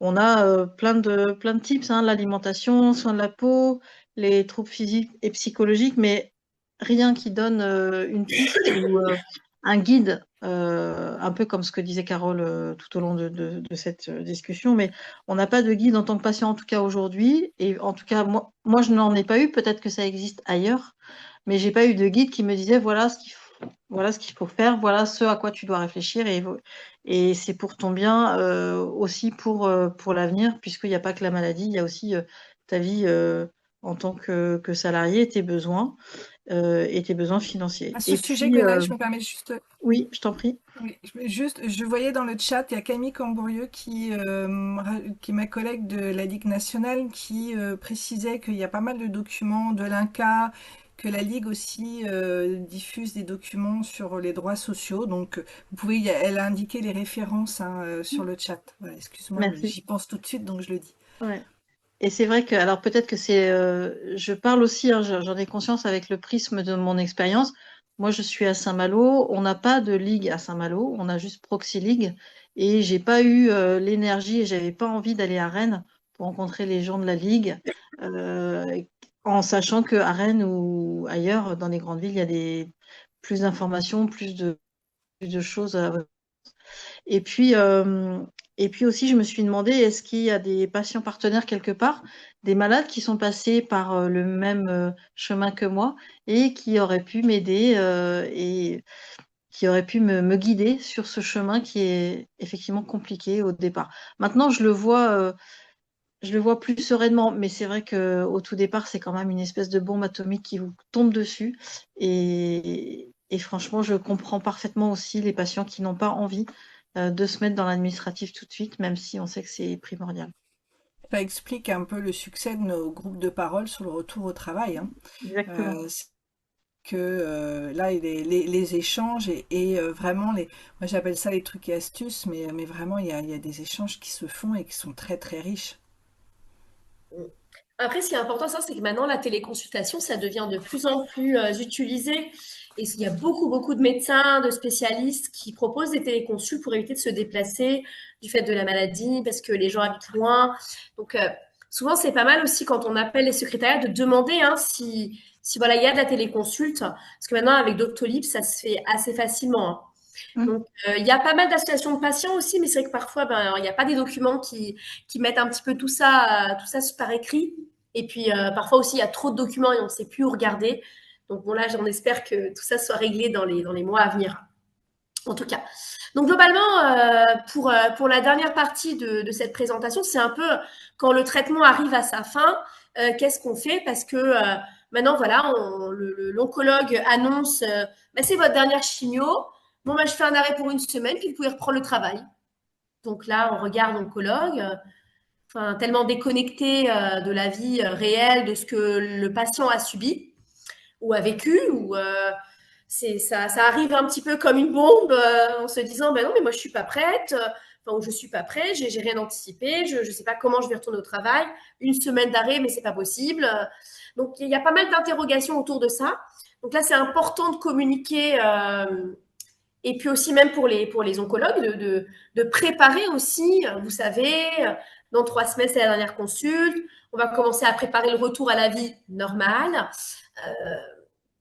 un retour un petit peu à toutes ces choses que vous faisiez avant. Vous êtes maintenant guéri, vous êtes en rémission. Donc, il faut aussi l'entendre, le croire, le penser, l'accepter. Donc, tout ça, c'est beaucoup de charges un peu mentales. Et puis, se dire, est-ce que la reprise, elle est possible en l'état? Est-ce qu'elle est compatible avec mon état de santé? Parce que on a perdu de la masse musculaire, il faut attendre que les cheveux repoussent, on est quand même fatigué, on a perdu du poids, on se trouve pas beau, on se trouve fatigué. Donc, il y a tout ça quand même. On ne se voit pas comme les autres peuvent nous voir. Donc, si on avait arrêté pendant longtemps, c'est de se dire comment je reprends. Donc, c'est d'avoir un premier contact avec l'employeur. Donc là, c'est la visite de liaison parfois. Elle est pas mal aussi, cette visite de liaison. Puis ensuite, il y a aussi d'aller peut-être au travail, de rendre visite à ses collègues. Et puis, à ce qu'on appelle aussi l'essai encadré. L'essai encadré, c'est que pendant l'arrêt de travail, on va, pendant une semaine ou plus, voir comment ça se passe pour se rendre compte, est-ce qu'on est capable ou pas.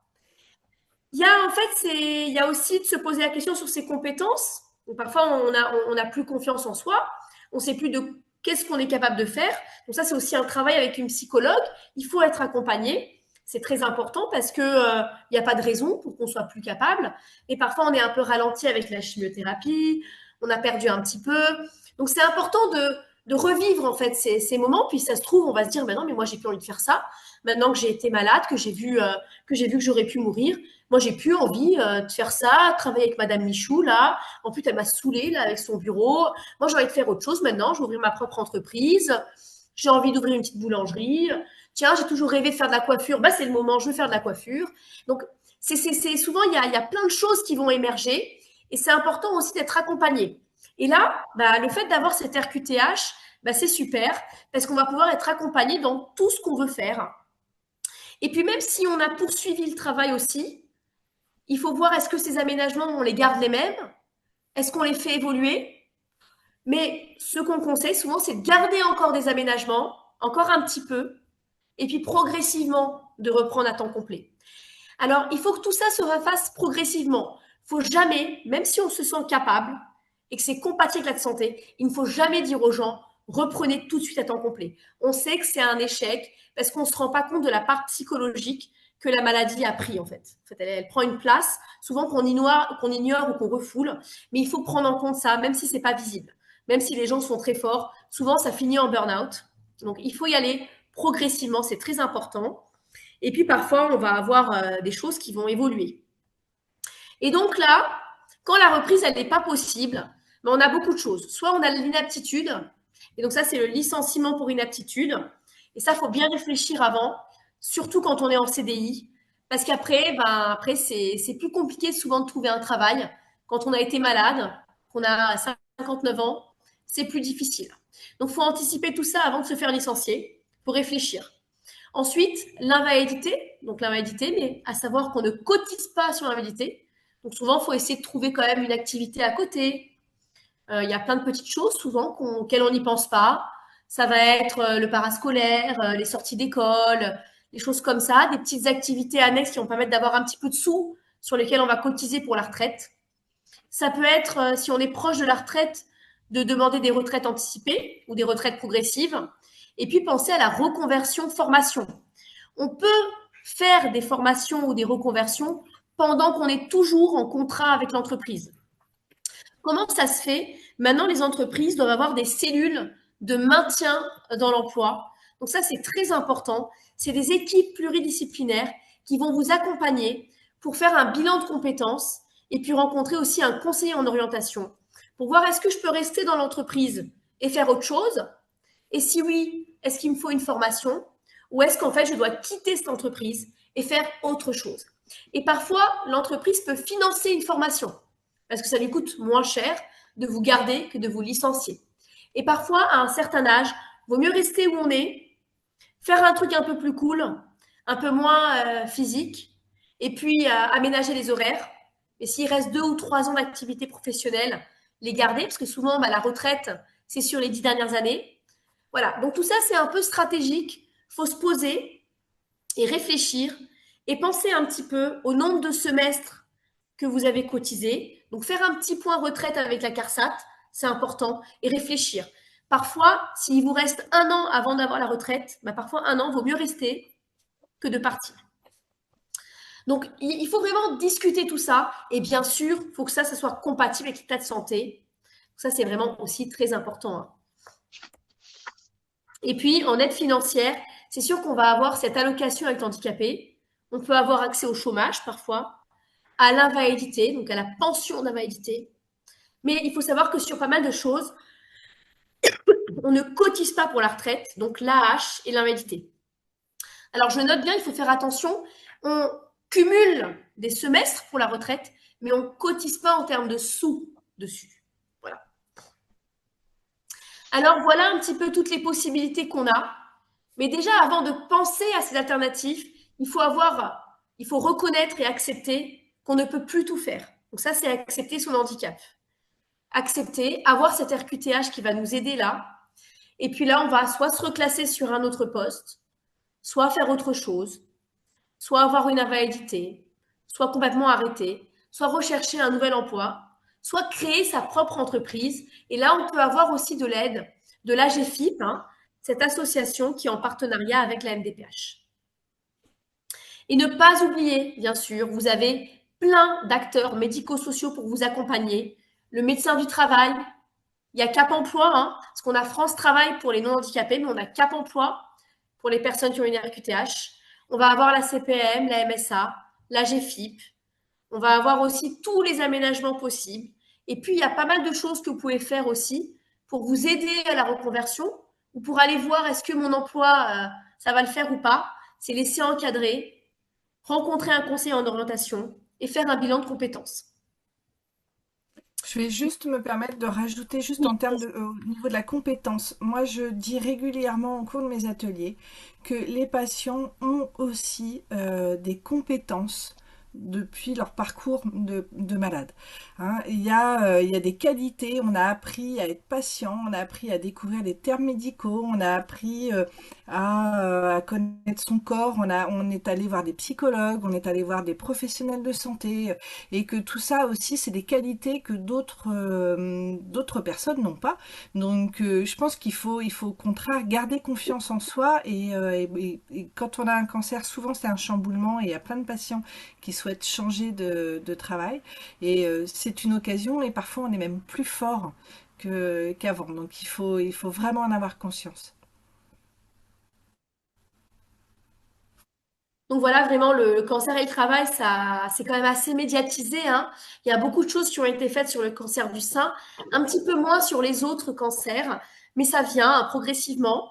Après, c'est voilà, comment est-ce que tout le monde sera au courant et comment homogénéiser les données qu'on transmet, parce qu'on voit que finalement chaque région fait un petit peu euh,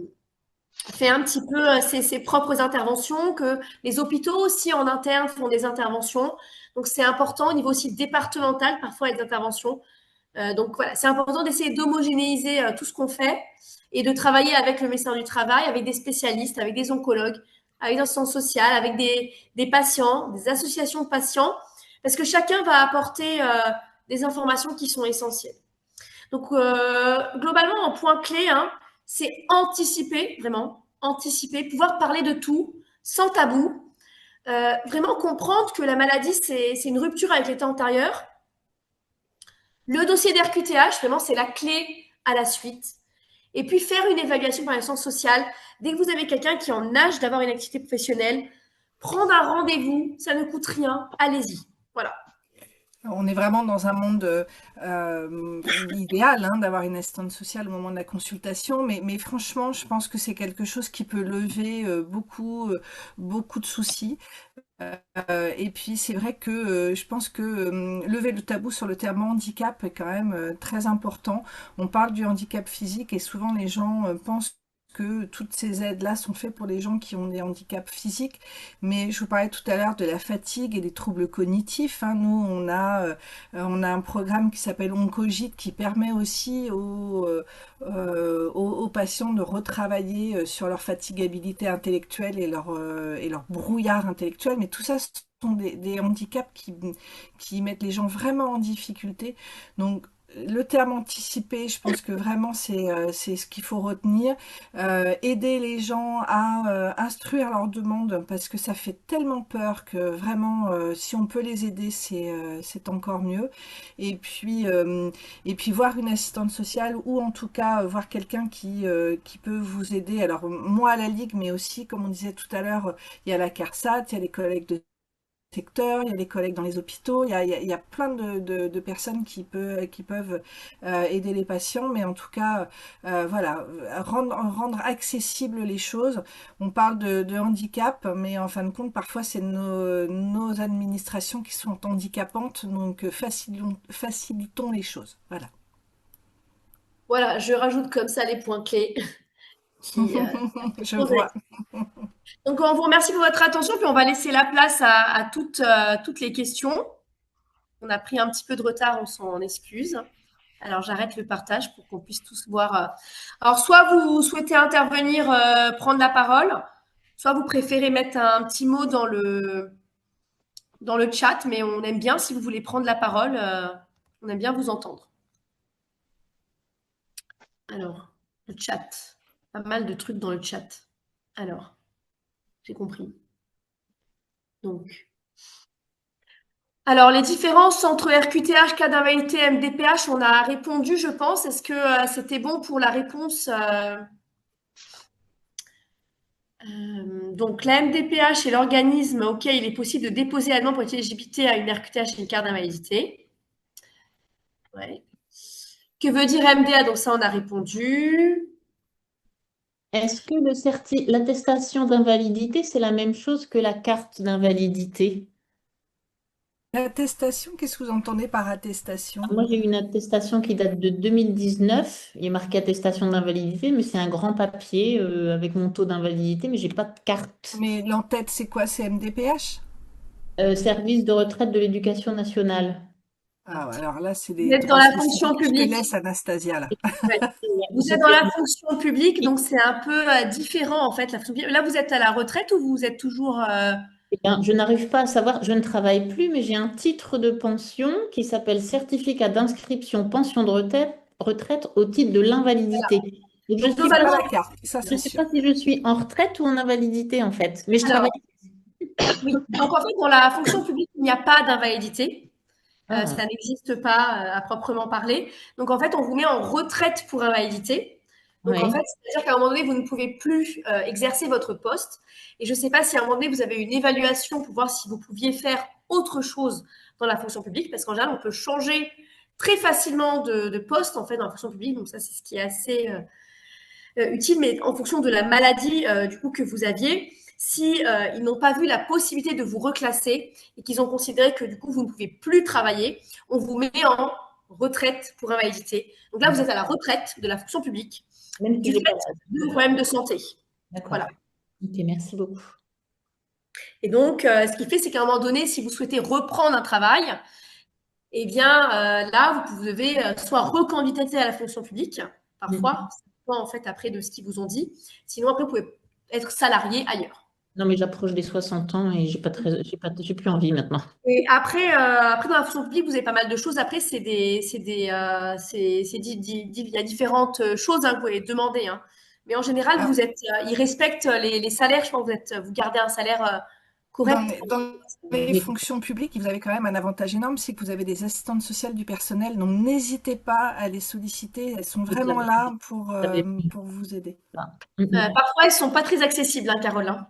Dans le rectorat, Alors moi j'en connais, voilà. d'accord. En tout cas, voilà. Mais c'est vrai que nous, en tout cas, sur l'Orient, on a deux gros employeurs qui sont l'hôpital et Naval Group, et en termes de liens, les liens se font très très bien. Donc voilà, faut profiter. En tout cas, quand il y en a une, en tout cas, faut y aller, quoi. D'accord, merci beaucoup. Alors, y a-t-il un intérêt à faire un CDRQTH pour les personnes à la retraite?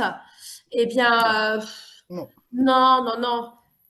non. C'est vraiment quand on est vraiment encore en âge d'exercer une activité Par contre, professionnelle. la carte d'invalidité, elle peut être utile. Ça n'a rien à voir, hein. La carte d'invalidité, ça n'a rien à voir avec l'activité professionnelle, mais juste avec votre état de santé. Donc, si vous êtes en retraite mais que vous avez des soucis de santé, la carte d'invalidité peut vous apporter la demi-part fiscale, comme je disais tout à l'heure, mais surtout ouvrir droit à votre aidant à un congé proche aidant. Là, il n'y a plus de réseau, ça bloque. Si, c'est bon. Ok, donc il y avait des commentaires aussi des médecins de la MDPH pour tout ce qui était. On a fait beaucoup de pubs pour la MDPH aujourd'hui. Donc sur les certificats pour la demande auprès de la MDPH, c'est important de renseigner les retentissements. Voilà, vraiment ça c'est important, hein. Les retentissements, la fatigue, les diarrhées chroniques. Très très important de mettre un peu tous les effets indésirables du cancer, mais aussi des traitements, hein. Même sur le ralentissement psychique, c'est vraiment très important. Transmettre, oui. Pourrions-nous transmettre le lien? Oui. À la suite du webinaire, est-ce qu'on pourrait retravailler le document de synthèse? À la suite du webinaire, est-ce que l'on pourrait retravailler le document de synthèse sur les patients? Bien sûr, évidemment, hein, en fait, que ce soit Aurélie, Carole et moi, on reste joignables, hein, donc on vous transmettra nos mails pour les médecins qui veulent travailler sur des documents locaux, institutionnels, etc. Parce que je parle pour moi plutôt. Mais on est d'accord pour vous accompagner en tout cas. Alors moi juste, je vais faire une petite parenthèse par rapport aux professionnels de santé. J'ai animé des ateliers en soirée auprès des professionnels de santé pour les sensibiliser en fait aux problèmes sociaux des patients atteints de cancer. Voilà, c'était avec la cellule 3C de notre territoire. Mais je pense que ça aussi c'est un sujet que j'ai présenté en Ligue nationale, enfin au congrès de la Ligue nationale il y a quelques semaines. Et ça, c'est un travail qui est vraiment à mener et on sent bien qu'à chaque fois, nous en tout cas, on a des bonnes répercussions parce que les professionnels de santé aussi nous connaissent pas, nous les travailleurs sociaux, donc de nous visualiser, parfois ça facilite aussi les choses, quoi. Alors aussi, bien sûr, effectivement, l'INCa a publié un guide en novembre 2025. Donc, il ne faut pas hésiter à aller regarder. En ce moment, c'est vrai que c'est des guides qui sont assez gros. Donc, c'est sûr que souvent, quand quelqu'un nous explique quelque chose, c'est plus parlant parce qu'on a souvent du mal à aller voir les gros guides. Donc, nous, c'est vrai que ce qu'on aimerait bien faire, c'est des choses un peu plus simples, à type d'une petite brochure, les essentiels pour que ce soit pour les médecins, pour les patients. Mais c'est vrai que sinon, il y a pas mal de documents en ligne, hein, qui permettent d'aider à donner des informations sur les droits, les dispositifs, les démarches, etc. Ensuite, voilà, est-ce qu'il y a d'autres questions? Donc, l'essai encadré, voilà, donc il y avait une personne qui donnait un petit peu des informations plus détaillées sur l'essai encadré. Donc, je vous invite aussi à regarder sur le chat, hein, qui favorise bien sûr le retour à l'emploi. Quand on évalue la compatibilité entre un état de santé et un poste, c'est de voir est-ce qu'on peut tenir ce poste-là, est-ce qu'il y a besoin de tester aussi un aménagement, de tester un nouveau poste ou de tester une reconversion, évidemment. Et bien sûr, ça peut être un maximum de 14 jours ouvrables et une durée totale de 28 jours. Donc, Il y a pendant la plein de durée. liens intéressants, hein, donc il faut pas hésiter à aller sur le chat parce que là j'ai vu qu'il y avait plein de liens de collègues qui peuvent être assez aidants aussi. Ok. Ensuite, je regarde. Les personnes au chômage peuvent-elles rencontrer un médecin du travail? Alors, donc globalement, alors le médecin du travail en général, il est financé, enfin vous payez en fait, vous cotisez, puis l'entreprise ensuite paye le médecin du travail. Donc, si vous avez besoin d'avoir un médecin du travail qui est spécialiste pour avoir des informations sur les possibles métiers que vous pouvez exercer, donc là, vous avez accès aux médecins qui sont dans des centres régionaux de maladies professionnelles et environnementales. Donc, par exemple, soit à Rennes, Brest, Tours, Angers. Soit vous pouvez aussi faire appel au médecin de la DRETS. Voilà. En général, au médecin du travail de la DRETS, quand vous avez vraiment des grosses problématiques. Donc, par exemple, nous, ça nous est arrivé dans des centres régionaux de maladies professionnelles de rencontrer des gens qui n'avaient pas de médecin du travail, soit parce qu'ils étaient au chômage et qu'ils avaient envie d'aller vers une activité professionnelle et qui voulaient savoir si cette activité était compatible avec leur état de santé. Donc, on peut faire une évaluation. Alors, elle ne sera pas très précise parce qu'on n'aura pas la fiche d'entreprise, on ne sera pas sur le poste. Donc, après, il faudra quand même revoir le médecin du travail quand vous serez embauché. Mais ça peut être quand même une première approche. Voilà. Je voulais juste ajouter que les personnes ayant eu un cancer peuvent ressentir des troubles cognitifs qui peuvent rendre la reprise complexe. Oui, effectivement, hein, c'est ce qu'on voit. On voit un ralentissement, ce qu'on appelle maintenant le chemobrain. Donc, il y a vraiment un retentissement psychique, un petit peu comme ce que décrivent aussi les personnes qui se plaignent de Covid long. Hein, souvent des choses, un peu des ralentissements, une fatigabilité qui, en fait, se voit pas forcément physiquement. Hein. On ne comprend pas pourquoi les gens sont fatigués, mais ils sont un peu ralentis, ils fatiguent très vite. Alors, il y a une grosse part de cette fatigabilité qui vient de la désadaptation cardiovasculaire. Hein. Donc, on voit bien qu'il faut qu'ils reprennent aussi l'activité physique. Mais il y a une grosse part aussi qui sont vraiment des troubles de l'attention, de la mémoire. Et on peut être amené souvent à demander une évaluation neuropsychologique pour ces personnes-là. Ça permet de documenter et de le rendre objectif. Parce que souvent, ces gens, ils se disent, mais je suis pas fou. Enfin, je sais que ça s'est ralenti. Et on a besoin de l'avoir sur papier pour que les patients aussi puissent l'accepter. Donc, parfois, il faut vraiment aller vers ces neuropsychologues ou des personnes qui sont adaptées à faire ces évaluations neuropsychologiques. D'où l'on cogite, hein, donc c'est un logiciel hein, où les gens peuvent s'inscrire et participer à des séances qui doivent durer à peu près 1 heure et demie, je crois. Donc, faut vraiment pas hésiter. Les ateliers sont plutôt ludiques hein, et sont animés par des neuropsys. Et moi, j'ai eu des retours vraiment très intéressants de patients qui ont fait le programme complet. Donc, faut pas hésiter, quoi. Hein. Nous, on a des codes d'accès, donc il faut s'adresser à nous enfin à la Ligue, en tout cas, pour qu'on vous donne les accès. Autrement, Oui, c'est payant. et je voulais juste rajouter, donc, Vas-y, Camille, moi, lève la Camille coucou. Courrieux de la Ligue nationale contre le cancer.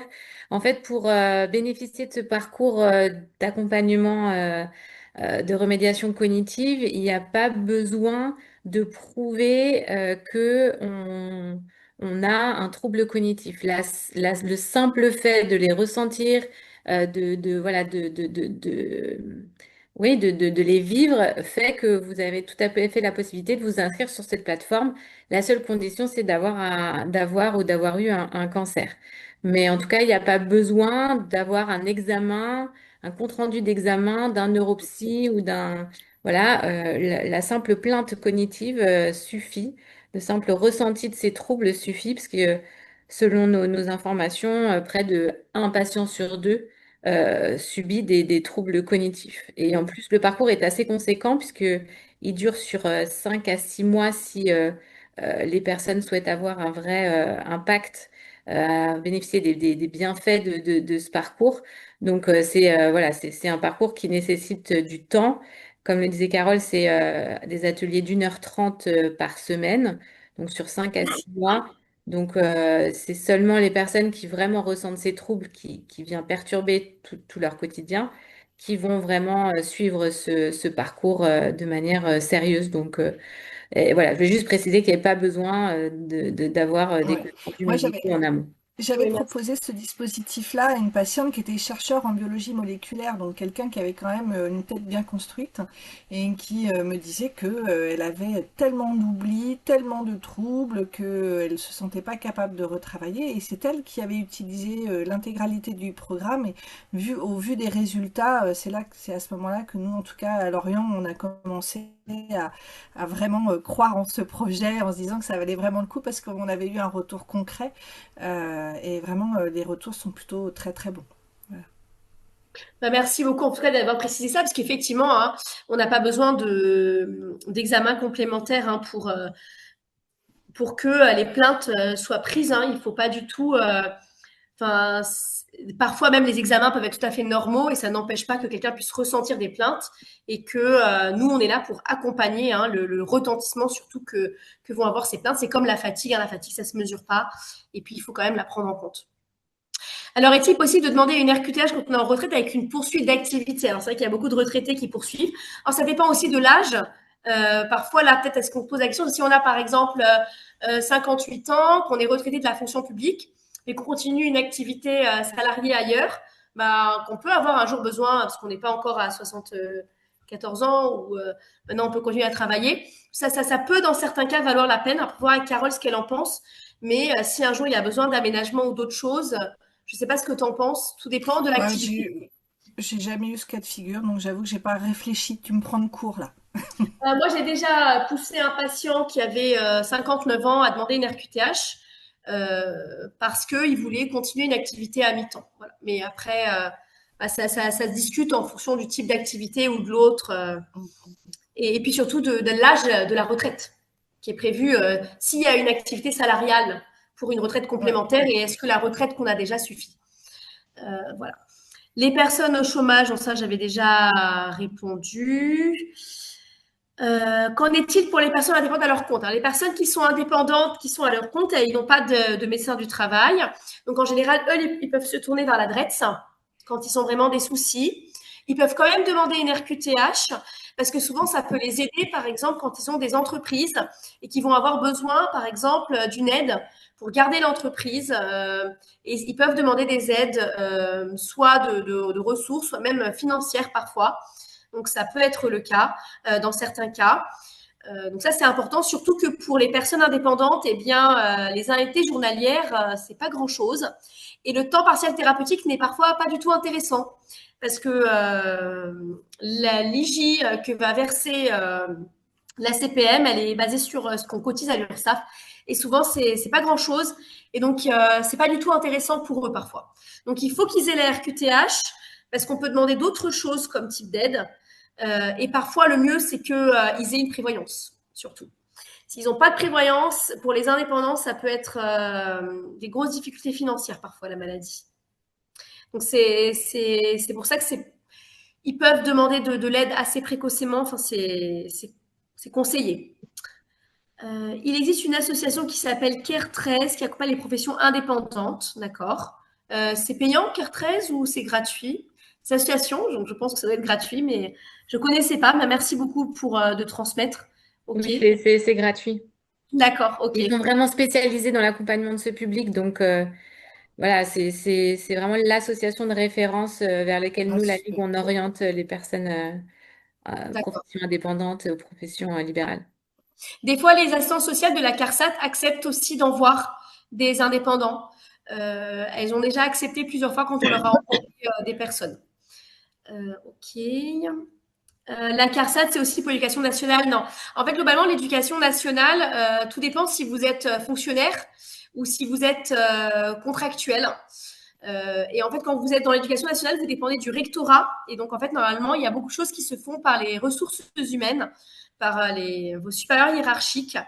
Et donc, globalement, vous pouvez quand même demander une RQTH, évidemment, quand vous êtes à la fonction publique. Par contre, après, normalement, il y a des médecins du travail qui sont présents à l'éducation nationale et assistance sociale. Donc voilà. Donc on a eu beaucoup de personnes qui sont venues nous voir parce qu'ils n'avaient pas accès. Mais souvent, l'éducation nationale dirige vers des médecins agréés. Mais parfois, ce n'est pas toujours le cas non plus. Donc là, vous avez aussi les médecins de maladies professionnelles pour aider. Mais c'est vrai que voilà, c'est pas toujours simple. Et est-ce que vous pensez que aussi le fait d'avoir une RQTH peut aussi beaucoup aider les professions libérales ou professions indépendantes? Alors ça, donc ça peut parfois aider pour demander un accompagnement, souvent pour des reconversions, ça peut aussi aider pour accéder après à Cap Emploi, pour aussi ils aident parce que je sais que j'avais une patiente qui avait ouvert un magasin et grâce à la RQTH, elle a eu des aides financières pour garder son magasin ouvert le temps de sa maladie. Donc je Pour la pense qu'ils création peuvent d'entreprise, ça faire des marche. choses. Ouais. Oui, je crois que c'est quand même, il y a certains, enfin, ça permet d'accéder à certaines aides qui peuvent être assez importantes pour les professions libérales. Moi, je me souviens d'une personne qui était kinésithérapeute et elle a donc eu un cancer et du fait de sa RQTH, elle a pu bénéficier d'une aide humaine, donc une personne qui venait pour l'aider à faire sa comptabilité. Et Donc voilà, encore, Ah oui, oui, oui, oui. ouais. et encore, les kinés, ils Oui. dépendent de la, comment ça s'appelle là, les kinés, La carte Pinko, la Ouais, carte c'est ça. Pinko, hein, les kinés. la Donc, fameuse. La et fameuse. encore, c'est encore, oui, assez différent pour eux, effectivement. Donc, non, mais en fait, c'est qu'il y a tellement de particularités, parce Ah. que même dans le régime agricole aussi, si les gens sont en GAIEC ou en EARL, leurs droits sont aussi très différents vis-à-vis de la maladie. Donc ça, c'est très, très compliqué, en fait. Donc c'est pour ça qu'il faut vraiment avoir une expertise dans les différents aussi types de régimes sociaux pour ensuite orienter les gens. Alors, bonjour, je note une difficulté de lien en arrêt de travail et séjour en hospitalisation à temps partiel en SMR, équipe pluri-ETP. Alors, pardon, je note une difficulté de lien, arrêt de travail et séjour en hospitalisation. Je ne sais pas si j'ai bien compris la question. 2 ou 3 demi-journées par semaine en rééduc, équipe ETP, poursuite d'activité. Quel retour de temps perspective motivée avec un mi-temps thérapeutique? Alors, en fait, globalement, ça dépend des jours. En fait, quand il y a des hospitalisations, par exemple d'hôpital de jour ou de semaine, que c'est que quelques jours et qu'il y a la volonté de continuer l'activité professionnelle, on peut très bien faire un temps partiel thérapeutique. Mais tout dépend comment le patient se sent quand il est sorti de l'hôpital. S'il y a une possibilité, par exemple, c'est de favoriser le télétravail, d'avoir, par exemple, d'abord de commencer par une journée, puis ensuite de faire deux journées ou une journée et demie, une journée de télétravail, une demi-journée sur site. Mais évidemment, hein, c'est possible d'avoir un temps partiel thérapeutique et c'est pour ça que c'est fait le temps partiel thérapeutique. C'est en fait son indication précise, c'est pouvoir alterner entre les soins et le travail. Voilà. Est-ce qu'il y a d'autres questions? Je pense que j'ai tout parcouru, mais si j'ai oublié des choses, n'hésitez pas à me dire. Du coup, juste par rapport à la question que j'ai posée sur l'hospitalisation à temps partiel, effectivement, on peut être en arrêt de travail et combiner avec un séjour en SMR, en centre de rééducation. Au niveau administratif, ça passe. Alors, quand on est en arrêt de travail, je vais peut-être laisser Carole, si tu veux. Non, j'en ai aucune idée. Alors, en général, quand on est en arrêt de travail et si on est hospitalisé, en fait, ça bascule parce qu'en fait, le papier d'hospite va remplacer en fait l'arrêt. Ouais, Puis ensuite, on est en arrêt. Et dans le cas où, par exemple, un salarié qui travaille et qui souhaite effectivement faire un séjour en SMR, l'enjeu dans ce que je connais, c'est que s'il vient 2 ou 3 fois par demi-journée au centre en rééducation chez nous, du coup, il ne peut pas être en centre de rééducation et travailler à côté. Donc ceux qui sont en libé, il peut? Oui, il peut. Alors, bien sûr qu'il peut, en fait, c'est du temps partiel thérapeutique. Ça veut dire qu'en fait, par exemple, il va choisir donc vous, par exemple, si vous êtes médecin traitant, par exemple, vous lui faites, vous dites temps partiel thérapeutique, on va dire à 40%. Ça veut dire qu'il travaille 2 jours par semaine à 40%. Et après, il va déjà aller voir son médecin du travail. Vous, déjà, vous pouvez donner des préconisations. Par exemple, si vous dites qu'il est mieux l'après-midi, voilà, il va travailler, par exemple, lundi après, mardi après, jeudi après, vendredi après. Mais en fonction de quand il est en SSR, s'il est en SSR, par exemple, lundi et mercredi, il peut travailler mardi après, jeudi après, vendredi après, par exemple. Donc, ça fait, on va dire, là, on est à du 10, on est à du 30%. Ça, c'est tout à fait possible. Okay. Et donc là, après, il va voir son médecin du travail et qui va voir est-ce que c'est mieux sur site ou en télétravail. Tout dépend de l'activité. Après, il faut que ce soit compatible avec le métier qu'il fait. Si, par exemple, c'est quelqu'un qui a une continuité, qu'en fait, il ne peut pas venir une demi-journée comme ça, ouais, coucou les gars. Mais s'il travaille sur un ordinateur qui est administratif, il n'y a aucun problème. Bien sûr. Alors ça, c'est vraiment, c'est le temps partiel thérapeutique. Le temps partiel thérapeutique, c'est sur une feuille d'arrêt de travail. Okay. Et au contraire, parfois, en fait, ça pousse les gens en fait, à rester en forme. Nous, on le voit très bien. En fait, moi, je l'ai toujours vu en hémato ou en onco. Les gens qui gardaient une activité professionnelle, mais qui gardaient un contact avec des gens, ils évoluaient beaucoup mieux. Alors, je sais que Gwenaëlle, c'était vraiment un sujet où il y a eu beaucoup de questionnements. Mais en fait, on voit bien que les gens qui sont surtout isolés, parce qu'en fait, ils ne font plus rien à la maison. Alors que les gens qui sont entourés, qui font déjà du sport, eux, ils évoluent bien, même s'ils ne travaillent pas. Mais ceux qui ne travaillent plus, c'est catastrophique.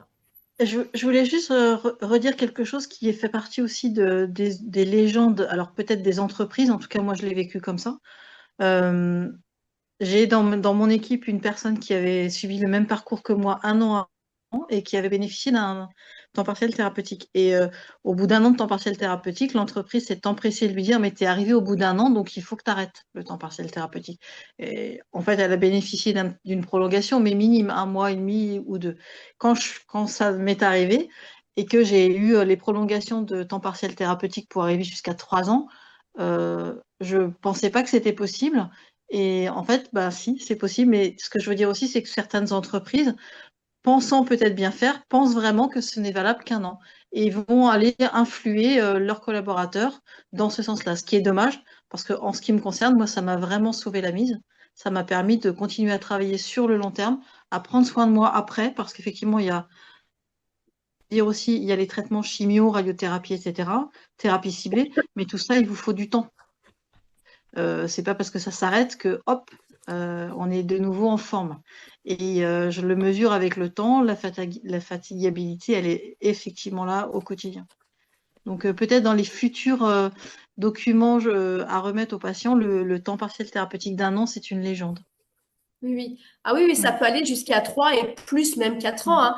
Donc, et puis l'entreprise ne peut rien dire là-dessus parce que c'est une prescription médicale, hein. Donc après, il y a le médecin du travail qui va voir un peu si c'est comment ça peut se mettre en place. Mais après, c'est le médecin conseil et puis c'est la CPM. Souvent, c'est arrêté par des médecins conseils qui considèrent qu'en fait, la personne ne reviendra jamais au travail. Mais parfois, il faut aller appeler, faut que le médecin du travail appelle le médecin conseil pour lui dire, en fait, il faut l'évaluer d'abord parce qu'il y a une possibilité de retour. Donc là, Après, c'est bénéfique. je me permets d'intervenir, Anastasia. Le temps partiel thérapeutique peut être refusé par l'employeur. Il a également le droit de le refuser. Oui. S'il dit que c'est pas compatible avec Voilà, avec son organisation d'entreprise, s'il pense ou qu'il peut pas mettre en place les recommandations du médecin du travail, là, il peut refuser ce temps partiel thérapeutique. Ce que je veux dire, c'était pas à lui de décider si on pouvait ou si pas c'est avoir légitime 1 an ou pas. 2 ans. Oui, Ouais, bien c'est sûr. ça. Ouais. Je sais pas si Eva, tu voulais rajouter des choses, vu que Non, je te... c'était très complet, c'était très complet. Si tu veux, voilà. Écoutez, on va pouvoir clôturer ça. Vraiment, merci beaucoup, Gwenaëlle, pour le témoignage. Merci beaucoup, Carole. Un grand merci à Aurélie d'avoir organisé tout ça. C'est vraiment super, sa réactivité, ses nombreux mails à 22 heures, ces petits SMS. Voilà, merci beaucoup. J'espère qu'on a pu répondre quand même à pas mal de vos questions. Merci aussi à Camille, du coup, qui est intervenue. Donc, c'est une grande aide d'avoir un petit peu tous ces intervenants. Donc j'espère qu'on aura l'occasion de refaire un échange peut-être avec plus approfondi encore sur, en fonction de vos demandes, peut-être en ciblant un peu plus certains régimes ou certaines situations ou avec des cas un peu plus concrets. C'était vraiment déjà une première approche pour qu'on puisse échanger tous ensemble. Ben voilà, un grand merci à ce travail de collaboration et se dire que finalement, on a besoin d'être tous ensemble, des oncologues, des médecins du travail, sciences sociales et puis les patients pour pouvoir avancer tous ensemble correctement. Voilà, ben je vous souhaite un bel après-midi. Je ne sais pas si tu voulais dire quelque chose. Merci beaucoup. Merci. Merci. Non, mais merci à vous trois en tout cas pour vos riches échanges et complémentarités. Et voilà, j'ai pris plaisir à préparer tout ça avec vous trois. Donc merci infiniment pour tout le temps que vous avez consacré à ce webinaire. Belle fête de fin d'année à vous. Et puis bon week-end à venir à tous. Et puis on vous transmet le lien du replay dès que possible. Et puis, merci encore Anastasia, Carole et Gwenaëlle. Bonne fin de journée à tous. Merci.